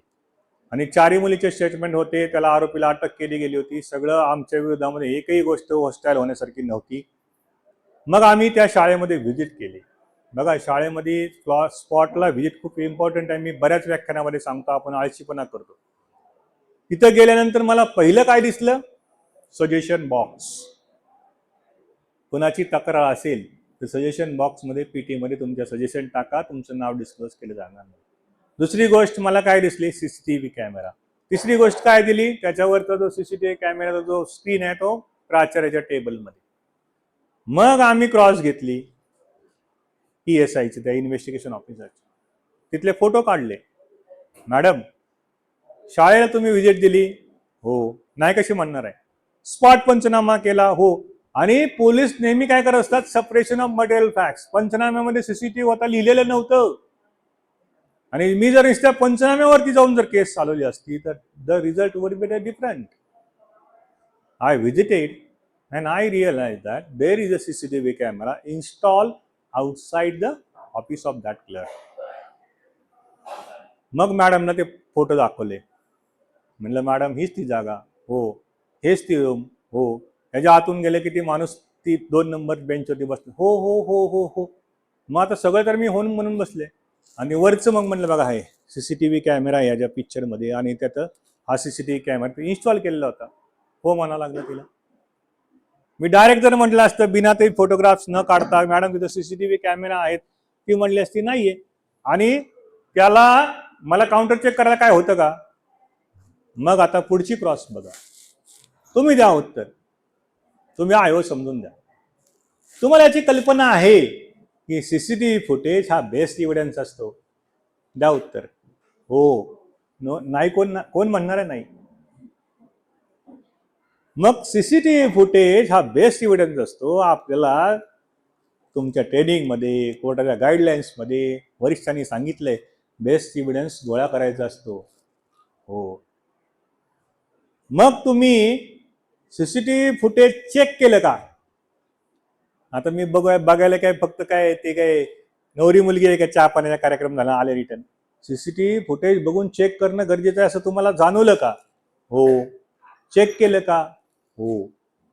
मग आता बघा मॅडम, बघा आर्ट ऑफ क्रॉस कशी आहे. याच्यामध्ये तुम्हाला अशा प्रकारचं कृत्य कुठलंही दिसलं नाही म्हणून तुम्ही तो जप्त नाही केला. आता तिला काय, जर समजा मी म्हटलं असतं मॅडम दिसतंय पण तुम्ही जप्त नाही केलं, ती काय म्हणली असती, नाही नाही नाही असं काही नाही. तिच्या जे सांगलं येतं जप्त नाही केलं तर ती तुम्हाला डिनाय करणार आहे. तिच्याच तोंडामध्ये घालायचं की तू का जप्त नाही केलं, दिसलं नाही म्हणून जप्त नाही केलं. मग बघा आता एंटायर एकच ऍडमिशन्स, पूर्ण केस वॉच आउट झाली का नाही? मग आर्ग्युमेंटचा प्रकार काय? Man may lie but electronic evidence never lie. मुलगी काही म्हणेल, पिऊन काही म्हणेल, सीसीटीव्ही कॅमेरा खोटं बोलणार आहे का? नाही. If really this incident had been occur under these circumstances that would have been noticed by the CCTV camera, CCTV footage, and after checking the CCTV footage, we will come to the conclusion, Your Honor. Now, higher the degree of proof, higher the degree of crime, higher the degree of proof is required under these circumstances, which is the best evidence, CCTV footage. Now, not placing this CCTV footage before the court is deliberate act, and as per 114G of the Indian Evidence Act, court shall draw the adverse presumption that they have not seized this CCTV footage because there is no such incident. आणि मग ते कोर्टाला, आता एवढ्यावरून होतं का? आता ते 29चं प्रिझम्पशन काय, मी केलं असं प्रिझम्पशन आहे. मग ते सचिन काकडेचं सायटेशन्स वापरलं आम्ही. त्या सायटेशन्स मध्ये अशी केस होती की फोर्सिबली रेप केला आणि तिचं जे मेडिकल सर्टिफिकेटमध्ये हायमेन रप्चर झालेलं नव्हतं. मग कोर्टाने काय केलं की मेडिकल एव्हिडन्समध्ये हायमेन रप्चर नाही, इंजुरी नाही, यांची केस आहे फोर्सिबली सेक्शुअल इंटरकोर्सची. म्हणून कोर्टाने म्हणलं की प्रिझम्पशन रिबूट झालं आणि त्या एका हायमेन टॉर नसल्यामुळे कोर्टाने ऍक्विटल केलं. मग आता ते सायटेशन मी कसं वापरलं? Sir, in this case citation, what has been stated? Presumptions are like that. They appears in a and disappears in a day. आणि मग मी म्हटलं की सेम एनॉलॉजी इथे जर वापरली तर हे सीसीटीव्ही फुटेजेस जे आहेत त्याच्यामध्ये हा प्रकार दिसत नाही, म्हणजे याचा अर्थ मी सक्सेसफुली माझं प्रिझम्पशन रिबूट केलेलं आहे.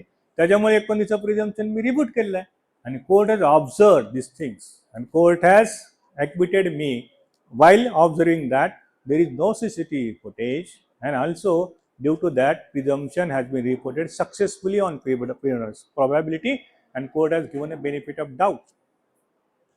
बघा, मग प्रिझम्पशन रिबूट कसं होतं? ह्या सगळ्या प्रकारामध्ये काय होतं? हायमेंटॉन नाही, सीसीटीव्ही कॅमेरा नाही, मेडिकलला नकार दिला नाही, त्याच्यामुळे प्रिझम्पशन रिबूट होतं. आणि अशी आणखीन एक केस चालवली होती. त्या मुलीला त्या वरांड्यामधून आतमध्ये पॅसेजमध्ये घेऊन गेला आणि त्या मुलीवर फोर्सिबली रेप केला गेला. मग त्याच्यामध्ये स्पॉट ऑफ इन्सिडेंटमध्ये आम्ही विचारलं की बाबा ही राहती घरं आहेत, वरांड्यामध्ये जाताना खालनं सीसीटीव्ही कॅमेरा आहेत, वरांड्यावरून जात असताना आजूबाजूची लोकांची घरं आहेत, तो ओढून घेऊन जात असताना मग समजा आम्ही आर्ग्युमेंट असं केली ओढून घेऊन जातो त्या मुलीला क्रॉस काय ओढून घेऊन जात असताना तू आरडली ओरडली, तुझ्या शेजारी पाजारी लोक राहत होती, मग त्या बोळामध्ये ह्या मुलीला भर दुपारी घेऊन जात असताना कोणीतरी बघितलं असतं ना, आणि कुठल्याच शेजारी पाजारीचे स्टेटमेंट नव्हते. त्यामुळे आम्ही असं म्हटलं की we have successfully rebutted the presumptions because if really this incident had been occur then that incident would have been not unnoticed by any persons who is residing that vicinity. Non-recording of statement of the neighbors and non-finding of any neighbors, it is we have rebutted the presumptions by preponderance of probability आणि benefit of doubt दिला गेला आणि केस ॲक्विटल झाली गेली. त्याच्यामुळं घ्यायचं का थोडं कबाद करायचं? थोडं घ्या म्हणते, बघा बोर झाले का तुम्हाला?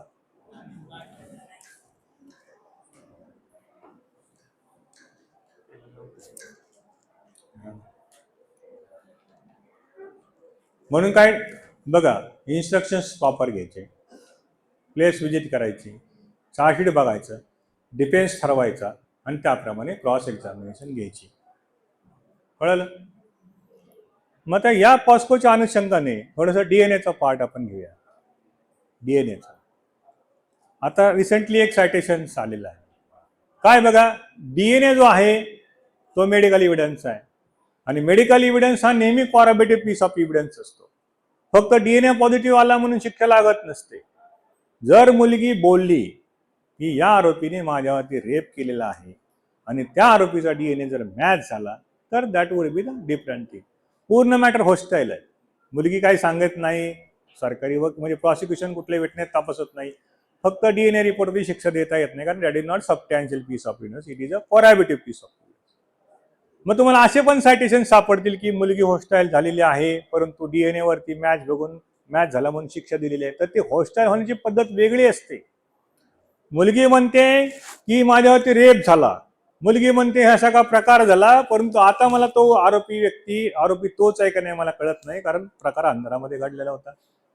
आता इन्सिडेंट तर मान्य केलाय, हायमेंटॉन त्याच्यामुळे झालेलं आहे इन्सिडेंटमुळे. आता फक्त question of identity of accuse persons remains and that has been identified by the DNA. DNA सारखा तुमचा जर डीएनए मॅच झाला असेल तर तुम्हीच तो प्रकार केलाय आणि प्रकार झाला हे ती ऍडमिट करते आणि मग अशा सिच्युएशनमध्ये 100% कन्व्हिक्शन्स लागणारच आहे.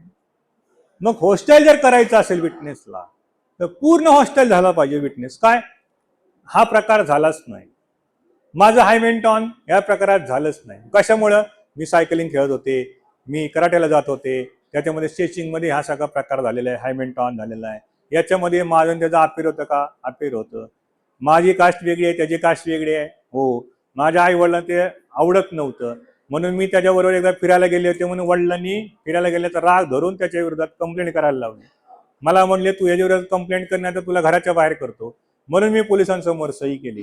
तसं स्टेटमेंट मी 160 स्टेटमेंट कोर्टासमोर दिलं, मला पडलं होतं. अशा सिच्युएशनमध्ये बघा मग वडिलांच्या प्रेशर खाली कंप्लेंट दिली, वडिलांच्या प्रेशर खाली 160 स्टेटमेंट दिलं. तुमचं तिचं जी हायमेंटॉन आहे ती दुसऱ्या फॅक्ट्समुळे झालेलं आहे. मग फक्त डीएनए मॅच करून होईल का? नो. आणि कृष्णा रेड्डी याच्यात दिलेलं आहे वर्सेस स्टेट ऑफ. सुप्रीम कोर्टाने गाईडलाईन्स दिलेल्या आहेत डीएनए टेस्ट कशी घ्यायची, डीएनए टेस्ट मध्ये काय काय आवश्यक आहे, डीएनए रिपोर्ट कसा रीड करायचा, डीएनए कसा मॅच करायचा. मी एक बार्शीमध्ये आमचं असं मॅटर चालत होतं. त्याच्यामध्ये काय आहे बघा, मुलीच्या निकरवरती पुरुषाचं वीर्य सापडलं. ते निकर आम्ही कट करून तेवढाच भाग घेतला, तो डीएनएला पाठवला, आरोपीचं स्पर्म काढलं, आरोपीचं स्पर्म आणि मुलीच्या निकरवरती झालेलं स्पर्म मॅच झालं आणि डीएनए रिपोर्ट पॉझिटिव्ह आला. अशी केस. आणि तिची केस तशी आहे की तो रेप करताना असताना मला रेप केला, माझी चड्डी काढली, त्याच्यामध्ये त्याचं स्पर्म त्या ठिकाणी सांडलं, अशी केस. आता बघा, तुम्हाला जर माहित नसेल डीएनए रिपोर्ट कसा रीच करायचा, डीएनए रिपोर्ट होती क्रॉस काय घ्यायची, डीएनएची संकल्पना काय, तर you will not be good advocates. त्याच्यामध्ये अशी प्रोसिजर आहे की एंटायर निकर इज टू बी सीज. निकरचा तुकडा नाही कापायचा. काय करायचंय, पूर्ण निकर सीज करायची, निकर सीज केलेली असणारी निकर पाठवून द्यायची, मग त्याची टेस्ट करायची. मग याच्यामध्ये हिने कट केलेलं होतं आईवडी, आणि जर कट करायचं असेल तर स्टराईल सीजर वापरते. स्टराईल म्हणजे काय असते, ते निर्जंतुक झालेली सीजर म्हणजे कात्री पाहिजे. जर त्याच्यामध्ये जर कॉन्टॅमिनेशन झालं कात्रीला तर डीएनए रिपोर्ट मॅच होत नाही, कारण आपल्या हवेमध्ये जीवाणू, किटाणू, बॅक्टेरिया सगळ्यांना डीएनए असतो, तर डीएनए मॅच होतो. मग बघा, डीएनए अनालायझर जी आहे तिला क्रॉस बघा. मॅडम याच्यामध्ये डीएनए कसा करावा या संदर्भात गाईडलाईन्स इश्यू झालेल्या आहेत आपल्या डिपार्टमेंटने. हो, त्याच्यामध्ये एक गाईडलाईन्स अशी आहे की entire piece is to be verified. Yes. आणि जर या गाईडलाईन्स पेक्षा तुम्ही डेव्हिड झाला किंवा त्याच्यापेक्षा वेगळं तुम्ही काय केलं तर याचा अर्थ तो डीएनए तुम्ही प्रोसिजर फॉलो न केल्यामुळे कॉन्टॅमिनेट झाला असतो, त्यामुळे तो रिपोर्ट तुम्हाला वापरता येणार नाही. हो, सगळं हो हो हो हो हो. गाईडलाईन्स काय, एंटायर पीस पाठवायला पाहिजे. आणि दुसरी गाईडलाईन्स काय, जर समजा तुकडा काढून घेतला असेल तर स्टराईल सीजर वापरायला पाहिजे, अशी केस. तिला सगळं हो हो म्हणून घेतलं. आणि इकडे आयोला काय केस, पूर्ण निकर पाठवली नाही. हो, पूर्ण निकर पाठवता येऊ शकत होती. हो, तुम्ही पोलीस स्टेशन मधली कात्री घेतली आणि तो पीस कट केला आणि तुम्ही पाठवला. हो, आता ती स्टराईल केलेली आणले का कुठे रेकॉर्डवरती? नाही. मग स्टराईल न करता कात्रीने तो का चाकू तो जो कपडा काढला तर कॉन्टॅमिनेट होतो, कोणी सांगितले? बाईने सांगितलं. आणि ही प्रोसिजर कशी आहे, अलाउड नाही. नाही, जर प्रोसिजर पेक्षा तुम्ही डेव्हिएशन झालं तर ते डीएनए टेस्ट मॅच होती का, झाली तरी वापरता येते का? नाही. मग या सगळ्या आर्ग्युमेंटचा परिपाक court has acquitted the persons in spite of DNA match. या विटनेसला मी काय विचारले, त्याला माहित आहे? त्याला विचारलं काय, ह्याला माहित आहे? नाही. त्याच्यामुळं डीएनए मध्ये कृष्णा रेड्डी वर्सेस स्टेट नावाचं सायटेशन वाचा. त्याच्यामध्ये डीएनए किट्स असतात, डीएनए कसा एक्स्ट्रॅक्ट करायचा, टेम्परेचर किती मेंटेन करायचं, डीएनए अनालिसिस करताना काय काय करायचं, किती रजिस्टर मेंटेन करायची, चेन ऑफ कस्टडी नावाचे प्रकार असतो. म्हणजे माझ्याकडे आलं, मी वाघ सरांकडे पाठवलं, वाघ सरांनी मॅडमकडे पाठवलं, तिथनं या मॅडमकडे आलं, तिथनं काटे सरांकडे गेलं, तिथनं शेवटी तावरे सरांकडनं सही होऊन आली. आता ज्या ज्या प्रक्रियेमध्ये आमची ही कस्टडी एकमेकाकडून जाते त्या त्यावेळेस तिथे चेन ऑफ कस्टडीचा फॉर्म असतो. The sample has been delivered to mister Wagh on 1 जुलै, त्याच्यामध्ये डेट, त्यांची सही, रिसिव्ह, इन रिसिव्ह, त्याने रिसिव्ह, त्याची सही, अमकेची सही, अमकेची सही. आणि चेन ऑफ कस्टडीचा फॉर्म जर नसेल तर तुम्ही कॉन्टॅमिनेट केलेलं आहे, तुम्ही ती नॉर्मल प्रोसिजर डेव्हिएट केलेली आहे, तुमचा डीएनए वाचला जाणार नाही. त्यामुळं सांगण्यासारखं भरपूर आहे. 6 वाजत आलेत, तर एवढं आजच्या लेक्चर सफिशियंट आहे. सांगताना जाता तर एवढंच सांगतो की आर्ट ऑफ क्रॉस आहे, तुम्ही थोडंसं वाचन करा, अभ्यास करा, स्पॉटला व्हिजिट करा, आणि या सगळ्या गोष्टीचा परिपाक आर्ट ऑफ क्रॉस एक्झामिनेशनमध्ये मॅटर सुटत असतात. पण तुम्ही ते रेकॉर्डवरती आणलं गेलं पाहिजे. यासाठी पॉस्को ॲक्टसाठी हे पण एक पुस्तक आहे, हे मी बारला देऊन जातो गिफ्ट माझ्याकडून सर, तुम्हाला थोड्या वेळ देतो. आणि acquittal and defences in rape and POCSO cases आता सगळ्यात सोपा पर्याय काय असतो बघा, याच्यामध्ये 4 सायटेशन्स मला सापडले ॲक्विटलचे. त्याच्यामध्ये काय काय लिहिलंय, बर्थ सर्टिफिकेट खाडाखोड आहे, बर्थ सर्टिफिकेट रजिस्टर दाखल केले नाही असा एक पॉईंट आहे. दुसरा पॉईंट असा आहे की 164 मध्ये मुलगी म्हणते की पोलीस हजर होते. तिसरा पॉईंट असा आहे की तिचं हायमेंटॉन आहे ते झालेलं आहे, पण त्याच्यामध्ये एज ऑफ इंजुरी सांगितलं नाही, तो हायमेंटॉन कधी झाला सांगितलेलं नाही. चौथा असा पॉईंट आहे की त्याच्यामध्ये काय सांगितलेलं आहे की डीएनएची प्रॉपर डीएनए किट फॉलो केलेलं नाही. असे 4 केसला मला सापडले. मग त्या 4 केसला माझ्या डोक्यामध्ये आहेत, मग मी क्रॉस एक्झामिनेशन मध्ये काय विचारणार आहे, त्यात खाडाखोड आहे हो, डीएनए किट वापरलेलं नाही, हायमेंटॉन झालंय डॉक्टरला, पण ह्याच्यामध्ये डॉक्टर तुम्ही एज ऑफ हायमेंटॉन तर कधी झालं तुम्ही सांगितलेलं नाही. आता ह्या सगळ्या गोष्टी रेकॉर्डवरती आल्या. मग माझं आर्ग्युमेंट सेम केसला court will have no option but to acquit you. आणि आपण काय करत असतो, क्रॉस घ्यायची, सर्चिंग क्रॉस, अंधेरे में तीर, कुठे गेला होता, कधी गेला होता, कधी बघितलं तू, मग काय आलं तर आलं, नाही तर नाही आलं तर नाही आलं. आणि मग परत केस लॉ शोधायला, केस लॉ सापडती. तुमच्या क्रॉस एक्झामिनेशन कुठे आहे तुमचा पॉईंट, तुमच्या केस लॉ ढिगाणी आहेत, पण त्याचा उपयोग काय तुम्हाला, unless your case is there, unless suggestions are there. त्यामुळे सजेशन देताना डिफेन्सचं सजेशन द्यायचे, तसंच तुमचं 313 असलं पाहिजे, तसंच तुमचे आर्ग्युमेंट पाहिजे, तसं तुमचे जजमेंट्स पाहिजे. तुमचा डिफेन्स आहे कन्सेन्शियल थिअरीचा आहे, की तिच्या माझं समजा कन्सेन्शियल थिअरी तर तुम्ही पॉस्कोमध्ये घ्यायचाच नाही. प्रेम संबंधातनं शरीर संबंध आले असं जर तुम्ही कन्सेन्शुअल थिअरी घेतली, consent is immaterial, you will be convicted. तो डिफेन्स घ्यायचाच नाहीये. टोटल डिनायल असा प्रकार झालेला नाहीये.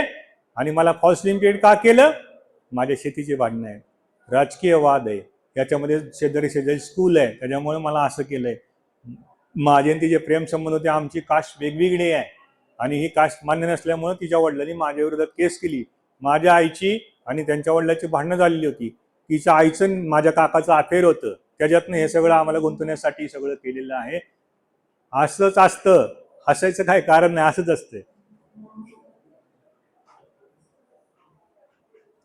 एक केस वडिलांचं शेजाऱ्याच्या बायकोवर अफेअर.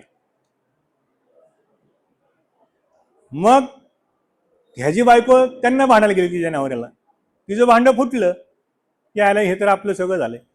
मग तिने तिच्या मुलीला हाताला घेतलं आणि तिच्या प्रियकरावर केस टाकायला लावलं की हा घरी यायचा, माझ्या छातीला स्पर्श करायचा, आई बाहेर गेलेली असताना शरीर सुखाची मागणी करायचा, आणि एकदा त्यांनी माझी निकर काढली आणि सेक्स केला. खरं आहे का केसी? मग मला सांगा, तुम्हाला हे जोपर्यंत माहीत नाही तिच्या आईचं ह्याचं अफेअर होतं, हे पकडलं होतं, या सगळ्या गोष्टी तुम्हाला माहिती नाहीत, इन्स्ट्रक्शन घेतले नाहीत, कोर्ट तुम्हाला शेवटचा प्रश्न विचारणार की why you are been falsely implicated, तुमच्याकडे आन्सर आहे का? नाही. मग सजेशन काय पाहिजेत? असा काही प्रकार झाला नाही, तुझ्या आईचं आणि याचं अफेअर्स होतं, ते पकडलं गेलं आणि म्हणून तुझ्या आईने तुझा बकरा केला बळीचं, तुझ्या खांद्यावर बंदूक ठेवून याला आरोपीला त्याच्यामध्ये गुन्ह्यामध्ये गोवलं, तुमचं सजेशन झालं.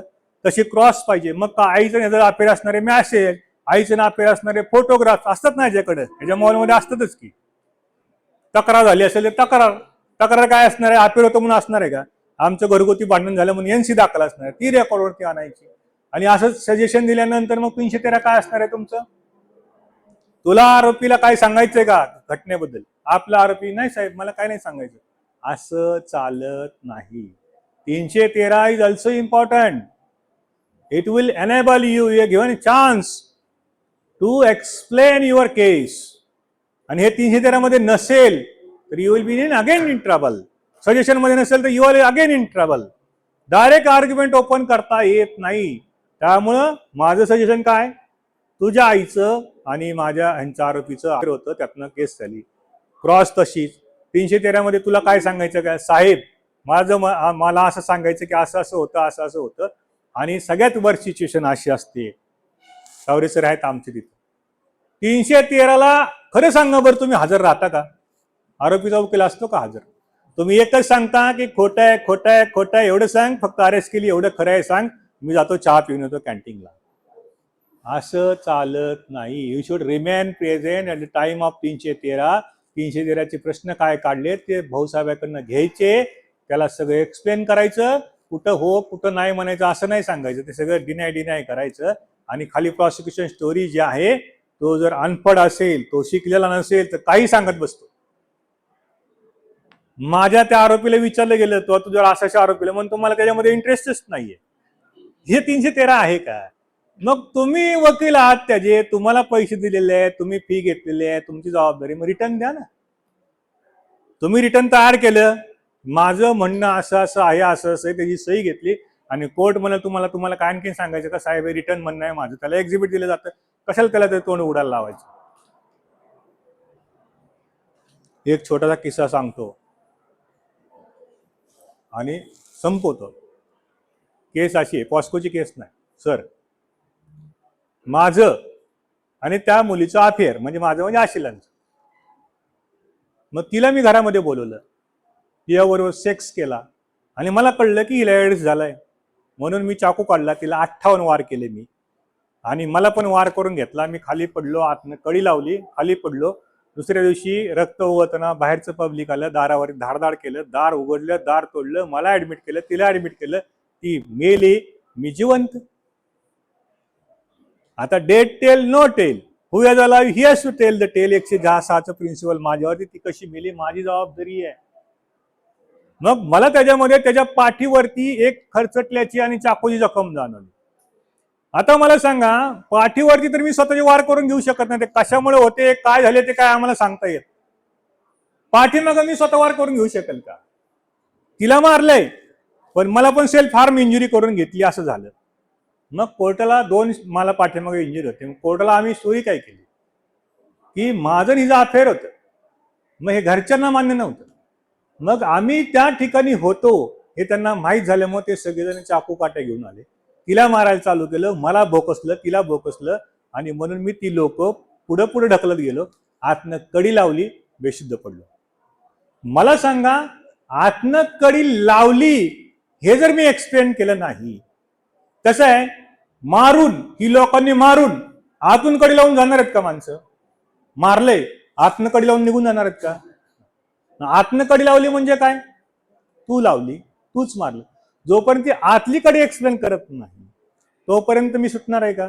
माझ्या पाठीमागे इंजुरी आहेत मान्य, मग हा डिफेन्स मी का घेतला? मला पाठीमागे इंजुरी आहे म्हणून मी घेतला, उगाच मला स्वप्न नाही पडलेलं. मग डॉक्टरांची तशी क्रॉस की पाठीमाग असते, सेल्फ इन्फ्लिक्टेड इंजुरी होऊ शकत नाही, ऍक्सेसिबल पॉईंट नाही, त्यामुळे डिफेन्स इंजुरी असू शकते. याला पण त्याच चाकूने स्टॅब केलेलं आहे, हो. अशा प्रकारे मध्ये असं इंजुरी होऊ शकते, हो. आणि मग काय, 313 मध्ये ही स्टोरी. आणि नेमकं काय झालं, चाकू जो होता तो तिच्याजवळ पडलेला होता. मग तिला मारून मी मारत असताना, मला मारून तिला तर मारणार परत नाही, कारण मी बेशुद्ध पडलो ना. तिला मारलं, मला मारलं, मी बेशुद्ध पडल्यानंतर चाकू माझ्याजवळ पाहिजे ना. तिच्याजवळ चाकू पडला म्हणजे काय, त्या दोघांना पण मारत होते, मी त्यांना हाकलून लावलं, ते तिथे चाकू टाकून पळून गेले आणि त्या चाकूवरती फिंगरप्रिंट नाही येत. फिंगरप्रिंट माझ्या असते तर काय डिफेन्स घेतला असता? मी भोक असलेला चाकू काढला, टाकून दिला, मी पडलो. दोन्ही साईडचा डिफेन्स घेता येईल ना. पण तुम्हाला तुमची केसेस माहित नाही, तुम्हाला तुमच्या फिंगरप्रिंट्स तिथं आहेत का नाही माहित नाही, चाकू पडलेला कुठं माहित नाही, तुम्हाला कुठं इंजुरी झाली ह्याचं एक्सप्रेशन नाहीये, आतमध्ये कडी का लावली ह्याचं एक्सप्रेशन नाहीये. And how can you expect that the court will acquit you? आणि मग तसं 313 मध्ये स्टेटमेंट सांगितलं गेलं. आणि नेमकं काय झालं, हे कोर्ट खूप कन्फ्युज झालं. कोर्ट कन्फ्युज झालं, कधी कधी होतं, इमोशनल आहे, 57 वार आहेत, अमका आहे, तमका आहे. आणि मग कोर्टाने काय केलं, सिनियर ऍडव्होकेटला बोलवलं, तावरे सरांसारख्या माणसाला बोलवलं, चीफ दिली, क्रॉस दिली, केस दिले, सगळे दिले. कोर्ट म्हणलं मला ह्यात ओपिनियन द्या, कन्व्हिक्शन द्यायला पाहिजे काय ऍक्विटल करायला पाहिजे. ऍडव्होकेट म्हणजे जजेस पण असं करतात, हा, सिनियर लोकांची हेल्प घेतात बऱ्याच वेळेस, सिव्हिलमध्ये घेतात, क्रिमिनलमध्ये घेतात. मग त्या वकिलांनी त्यांना काय सांगितलं की साहेब याच्यामध्ये कडी लावली जर असेल आणि जसं 313 असेल तर हे तुम्हाला ऍक्विटलच करावं लागेल. आणि आमच्या केसमध्ये 313 रिटर्न होतं, आतमधून कडी लावली, आम्ही दिलं होतं आणि त्या पॉइंटवरती ऍक्विटल झालं. म्हणजे मी माझी पाठ थपथपून घेत नाहीये. Act, fact, tact. You should be a master of fact. ह्या सगळ्या फॅक्टचं मास्टर आहे मी. का? माझे त्याच्यावरती ठसन आहेत, मला माहित आहे. चाकू कुठं पडला मला माहित आहे, मला इंजुरी कुठं झाली मला माहित आहे. फॅक्ट. ऍक्ट काय आहे? 107चं प्रिन्सिपल आहे, accused has to explain everything. हा ऍक्ट आहे. टॅक्ट काय वापरली? आतनं कडी लावली, हे टॅक्ट मी वापरली. कारण फॅक्ट माहीत नसेल, ऍक्ट माहीत नसेल तर टॅक्ट नाही, आणि ऍक्ट फॅक्ट टॅक्ट नसेल तर वकीलच नाहीये. आणि ह्या सगळ्या तिन्हीचं कॉम्बिनेशन असल्याशिवाय तुम्ही एक डिफेन्स लॉयर चांगला होऊच शकत नाही. त्याच्यामुळं क्लायंटला वेळ द्या, प्रॉपर इन्स्ट्रक्शन घ्या, फी पण भरपूर घ्या. आता सायटेशन आलं, फी नाही दिली तर रिकव्हर करता येतं, फी पण भरपूर घ्या. आणि जशी फी घेतली तसं त्याला न्याय पण द्या, वेळ द्या, स्पॉटला जा, क्रॉस एक्झामिनेशन घ्या, वाचा. आपल्याकडे भरपूर पुस्तकं आहेत. माझ्या वाढदिवसानिमित्त गेल्या वर्षी पण दिले होते आपल्या इलेक्शनच्या वेळेमध्ये. आणखीन तुम्हाला काय लागलं आणखीन आम्ही देऊ. सर आहेत, तावरे सर आहेत, कधीही तुम्ही सांगा, आम्ही अवेलेबल आहेत. आमचा या ठिकाणी येण्याचा उद्देश एकच आहे. बारला खूप मोठी परंपरा आहे. बारामती बार म्हणजे बुद्धिवंतांचा बार आहे. मी अख्ख्या महाराष्ट्रामध्ये लेक्चर दिलेले आहेत. इथं यायचं म्हणजे दडपण येतं जरा. वाघ सरांसारखी, तावरे सरांसारखी हुशार मंडळी असतात, म्हणलं काहीतरी विचारतात. त्यामुळं त्या बारची प्रतिमा मोरे साहेब होते. किती मोठी मोठी माणसं होती. बारामतीने न्यायाधीश दिले, चांगले वकील दिले, आणि ही मंडळी सगळी पुण्यामध्ये काम करत होते. आमच्या सरांकडे होते, विजयराव मोहितेंकडे होती. खूप मोठी परंपरा आहे. आता हे यांचं संपलंय, म्हणजे संपलंय म्हणजे परंपरा जपलेली, संपलेलं काही नाही त्यांचं. परंपरा जपायचं संपलेलं आहे. ती परंपरा आता तुमच्या खांद्यावरती, तुमच्या खांद्यावर येणाऱ्या ज्युनियरकडे आहे. अरे कोर्टामध्ये उभारलं ना, समज आता ही सगळी सिनियर मंडळी आहेत, सगळेजण आहेत, पुढची जरी रिकामी असली तरी आमची हिंमत नव्हती बसायची. आज तुमच्याकडे कोर्ट नाही, बँड नाही, लॉ स्टुडंट येतात, खुर्चीवर बसतात. तावरे सरांसारखा माणूस, वाघ सरांसारखा माणूस असं उभा राहतो. परवा दिवशी हर्षद निंबाळकर सर आले, उभे राहिले मॅडम, सगळं लॉ स्टुडंट बसलेले, आणि काय सेन्स नाही. आणि मी एक जण विद्यार्थ्याला उठवलं, म्हणलं बाळा उठ, सरांना बसू दे. त्यांनी माझ्याकडे असं बघितलं, सरांकडे बघितलं, हे कोण, मी कोण, तुझा काय संबंध, असं त्यांच्या आविर्भावामध्ये बोलला. मी म्हणलं अरे बार काउन्सिल ऑफ महाराष्ट्र इंडियाचे चेअरमन आहेत बाबा, त्यांना तरी बसू दे. मग त्यांनी माझ्याकडे कसं तरी नजरेने बसवलं. त्याचा तो बसले सर, आणि सर म्हणले असू दे सचिन, आता आपला बार राहिलेला नाही, मुलं आपल्या आवाकामध्ये राहिलेली नाही, हे तुमची चूक आहे. मला म्हणले माझी चूक आहे. म्हणलं कशी सर, आम्ही तुम्हाला दिलं, तुम्ही पुढच्या पिढीला द्यायचं विसरलेलं आहात, आणि ही सत्य बाब आहे. तुम्हाला तावरे सरांची, सचिन सरांची, सगळे आर डी काळे आहेत, आमचे कितीतरी लोक आहेत, यशन बापू आहेत, किती लोक घ्यावी. त्यांची परंपरा तुमचं जपणं काम आहे. सिनियरला मान द्या, जजेसला मान द्या, प्रोफेशनल इथिक्स पाळा, आणि मोठे नावाजलेले वकील व्हा. बारामती बाराचं नाव महाराष्ट्रामध्ये लौकिक करा. एवढं बोलतो. आणि या ठिकाणी मला वाघ सरांनी बोलवलं. आमच्या मॅडम आहेत, मॅडमचे पण आमचे त्यांचा मुलगा माझ्याकडे प्रॅक्टिस करतोय सर. तर एवढं बोलतो आणि थांबतो. काही क्वेरी असेल तर 5 मिनिटात विचारा.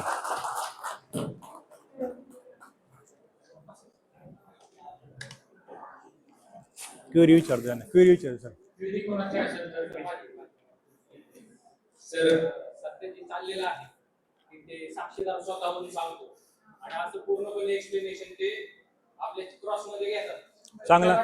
चांगला प्रश्न विचारला. इकडे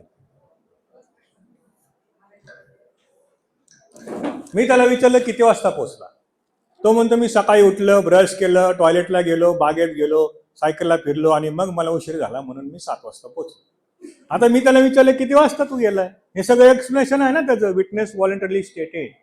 मग कोर्ट जर म्हणत असेल की वकील साहेब मी सगळं घेणार आहे, कोर्टाला म्हणे साहेब माझा स्पेसिफिकली प्रश्न आहे तो किती वाजता आलाय हेच रेकॉर्ड करा, आणि प्रश्न आणि उत्तर या स्वरूपामध्ये तुम्ही घ्या. आणि विटनेस व्हॉलंटरी असेल तर विटनेस व्हॉलंटरी स्टेटेड म्हणून तुम्ही विटनेस व्हॉलंटरी स्टेटमेंट तिथं लिहा आणि विटनेस व्हॉलंटरी घ्या, काही प्रॉब्लेम नाहीये. आता बघा, विटनेस व्हॉलंटरीज म्हणजे काय, तुझ्या प्रश्नाचं उत्तर आहे का, नाही, स्वतःहून सांगतोय तो. मग जसं एखाद्या चीप मध्ये तो स्वतःहून सांगतो, आणि स्वतःहून सांगत असताना समजा एने काठीनं मारलंय, तर तो कोर्टामध्ये म्हणतो की मी तलवारीने मारलंय, एने मारलंय, म्हणजे हे इम्प्रूव्ड व्हर्जन आहे. इम्प्रुव्हमेंट असेल तर ओमिशन्स म्हणून ते आपण त्याला विचारतो की बाबा तू हे गोष्ट आता कोर्टामध्ये सांगितलेली आहे, तुझ्या स्टेटमेंटमध्ये आहे का, नाही, किंवा आहे तर मग याचं कारण काय. जसं आपण ओमिशन प्रूव्ह करतो, इम्प्रुव्हमेंट प्रूव्ह करतो, तसं विटनेस व्हॉलंटरी स्टेटमेंट हे त्याला विचारायचं, तू जे आता स्वतःहून सांगितलेलं आहे तुझ्या स्टेटमेंटमध्ये आहे का. नाही म्हणलं तर okay, it is amount to omissions. आणि जर म्हणला सांगितलं होतं तर परत बोला की याने या स्टेटमेंटमध्ये सांगितलं नाही, तुम्ही त्याला अपडेट दिली होती. जशी आपण इम्प्रुव्हमेंट ओमिशन प्रूव्ह करतो तशी करायची. बटरवर्थ प्रकाशस मध्ये, बटरवर्थचं जे पुस्तक आहे, एव्हिडन्स ऍक्टचे 4 व्हॉल्युम्स आहे. प्रत्येक वॉल्यूम 2000 पानाचे आहेत, 8000 पानाचा आहे. त्याच्या दुसऱ्या वॉल्यूममध्ये ह्या सगळ्या गोष्टी आर्ट ऑफ क्रॉस 145 सेक्शन काढायचा, त्याच्यामध्ये ह्या सगळ्या बटरवर्थ प्रकाशनच्या पुस्तकामध्ये ते लँड म्हणजे खूप भारी पुस्तक आहे. पुस्तक वाचताना ना कॉमेंट्री वाचून टाकायची. एकदा एखादी 4 वॉल्यूम वाचते ना, या असली बारकी बारकी पुस्तकं वाचण्यापेक्षा एकच पुस्तक वाटायचं 8000 पानाचं, लागू दे 2 महिने 4 महिने 5 महिने, एकदा ते वाचलं की डोक्यात फिट आणि कॉमेंट्रीच वाचायची आणि लागल्यानंतर फक्त काढायचं असं नाही करायचं, A to Z वाचून काढायचं सगळं. मग तुमच्या डोक्यामध्ये प्रकाश पडतो आणि मग काही जरी विचारलं तर तुम्हाला क्वेरी करता येते. आम्ही ज्युनियर स्टेजला EJETची 2 वॉल्यूम होते, बटरवर्थचे 4 वॉल्यूम होते, CRPC पण सोनीचे 4 वॉल्यूम होते. ते सगळे मी माझ्या ज्युनियर स्टेजला 2 वर्षामध्ये सगळे वाचून काढले. आणि तुम्ही ज्युनियरचं एकच आहे, पैशाच्या मागे लागू नका. सरस्वतीच्या पाठीमागे लक्ष्मी फिरत असते, लक्ष्मीच्या पाठीमागे सरस्वती कधी जात नाही. आणि वकील असा एकमेव माणूस आहे ज्याच्या दारामध्ये लक्ष्मी आणि सरस्वती पाणी भरत असते. आवड सरांकडे बघा, निंबाळकर सरांकडे बघा, नॉलेज पण आहे पैसे पण आहे. सुदे सरांकडे बघा, नॉलेज पण आहे पैसे पण आहे. या माणसाकडे बघा, तावरे सरांकडे बघा. आणि त्यांनी हे तुम्हाला असं दिसतंय आता यांचं किती खस्ता काढलेल्या असतील. तावरे सर तर तिकडे हर्षद निंबाळकरांच्या सोबत किती वेळा तरी 7 वर्ष माणूस प्रॅक्टिसला, बारामतीला अप देऊन हॉस्टेलमध्ये राहायचं, मेसचं खायचं, घरचं चांगलं असतं घरनं रुपया मागायचं नाही. रोज सकाळी विचारतात त्यांना 8 वाजता ऑफिस उघडायचे.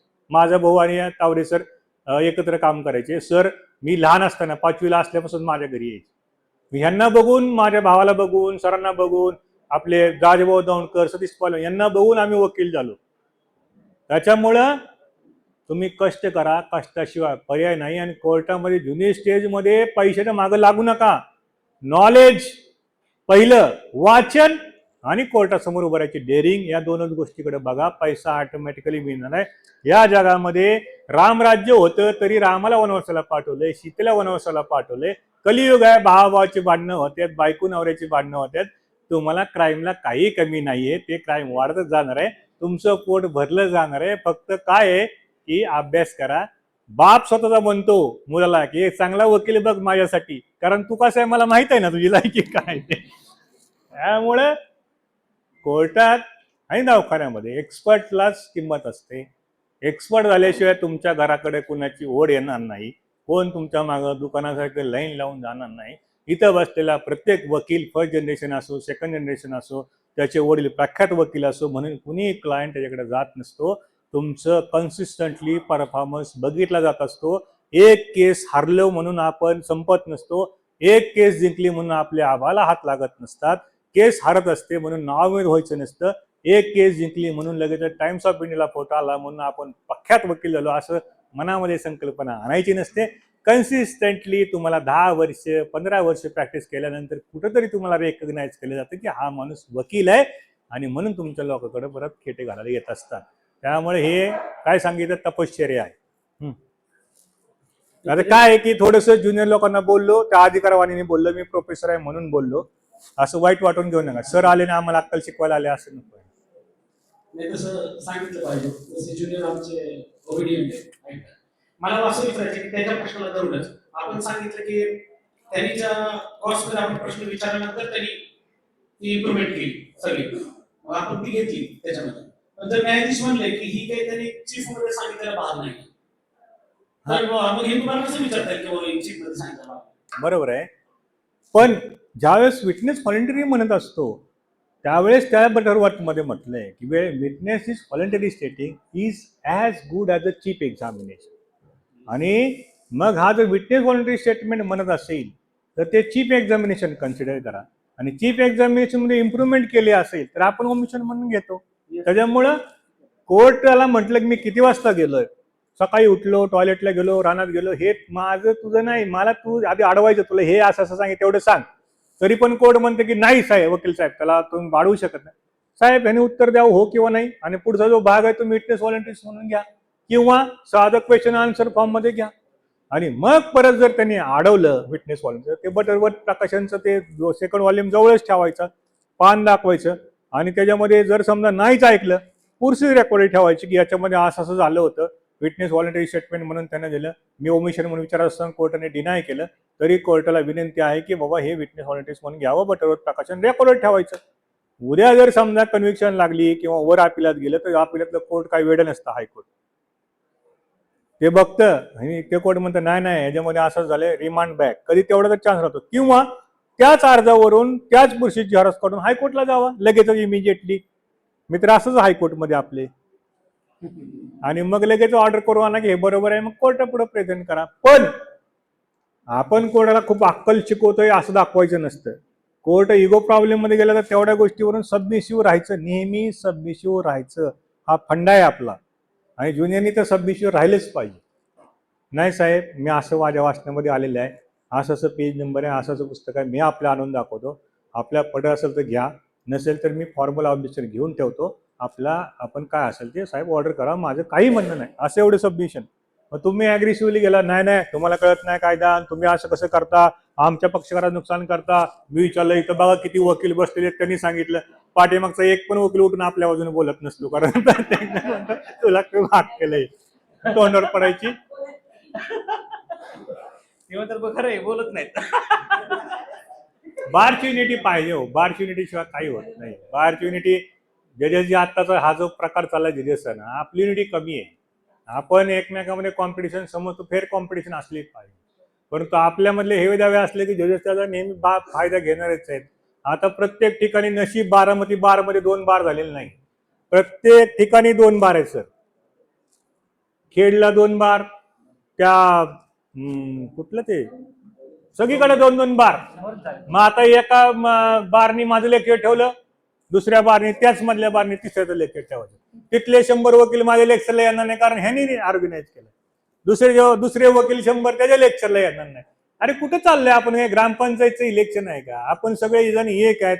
मी वाघ सरना विरोध केला समजा, ह्या इलेक्शनला केला नाही, मदतच केली, पण समजा मी यांच्या विरोधात प्रचार केला, उद्या निवडून आलो, पहिलं माझं काम आहे मी जाऊन त्यांना हार गुच्छ देणं, सर इथून पुढे मी तुमच्या बाजूने असेल प्रॉब्लेमच्या संदर्भात. हे आपलं इलेक्शन आहे, ही परंपरा आहे. कायम इलेक्शन डोक्यात ठेवायचं राजकारणात.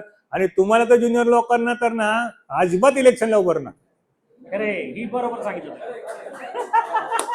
तुम्हाला हे बघा, तुमची कुणी इलेक्शनला उभार म्हणलं की म्हणायचं की आपण चांगल्या दिशेने आहात, कुणीतरी आपल्याला काड्या करते आणि कुणाला तर आपली आपली प्रॅक्टिस बघवत नाही, म्हणून तो म्हणतो इलेक्शनला उभारतोय. तुम्हाला कोणी विचारायला आलं इलेक्शनला उभार तर म्हणायचं आपला ट्रॅक योग्य आहे, नम्रपणे सांगायचं सर माझी प्रॅक्टिस भली, मी भलं, मला इलेक्शनला उभारायचं नाही. तुमचं वयच नाही रे, वय नाही इलेक्शनला उभारायचं. ते तावरे सरांचं वगैरे काम आहे, आपलं काम नाही. त्या वयामध्ये गेल्यानंतर कोरोना इलेक्शन आहे की कुठे जाणार आहे? तुम्ही आता 20-22 मधले मुलं आहात, लगेच इलेक्शन कशाला पाहिजे तुम्हाला? आणि अध्यक्ष असताना तेवढा माणूस कॅपेबल पाहिजे. हायकोर्ट जे झाला त्याला इंग्लिश मधून 2 गोष्टी बोलता आल्या पाहिजे, कोर्टाचे प्रॉब्लेम सांगता आले पाहिजे, कुठं काय झालं वकिलांना मारलं तर पोलीस स्टेशनमध्ये जाता आलं पाहिजे, त्या ठिकाणी जाऊन तो क्रिमिनल लॉयर असेल तर कोर्टामध्ये अपोज करता आलं पाहिजे बिलला, अँटिसिपेटरी बिलला. त्यांना काहीच माहित नाही आणि निस्ता उभारतोय, जज त्याच्याकडे तोंडाकडे बघतो, असं नाही ना. आणि तेवढा कॅपेबल माणूस निवडून द्यायला पाहिजे तुम्ही. चला अवांतर होते खूप. आभार.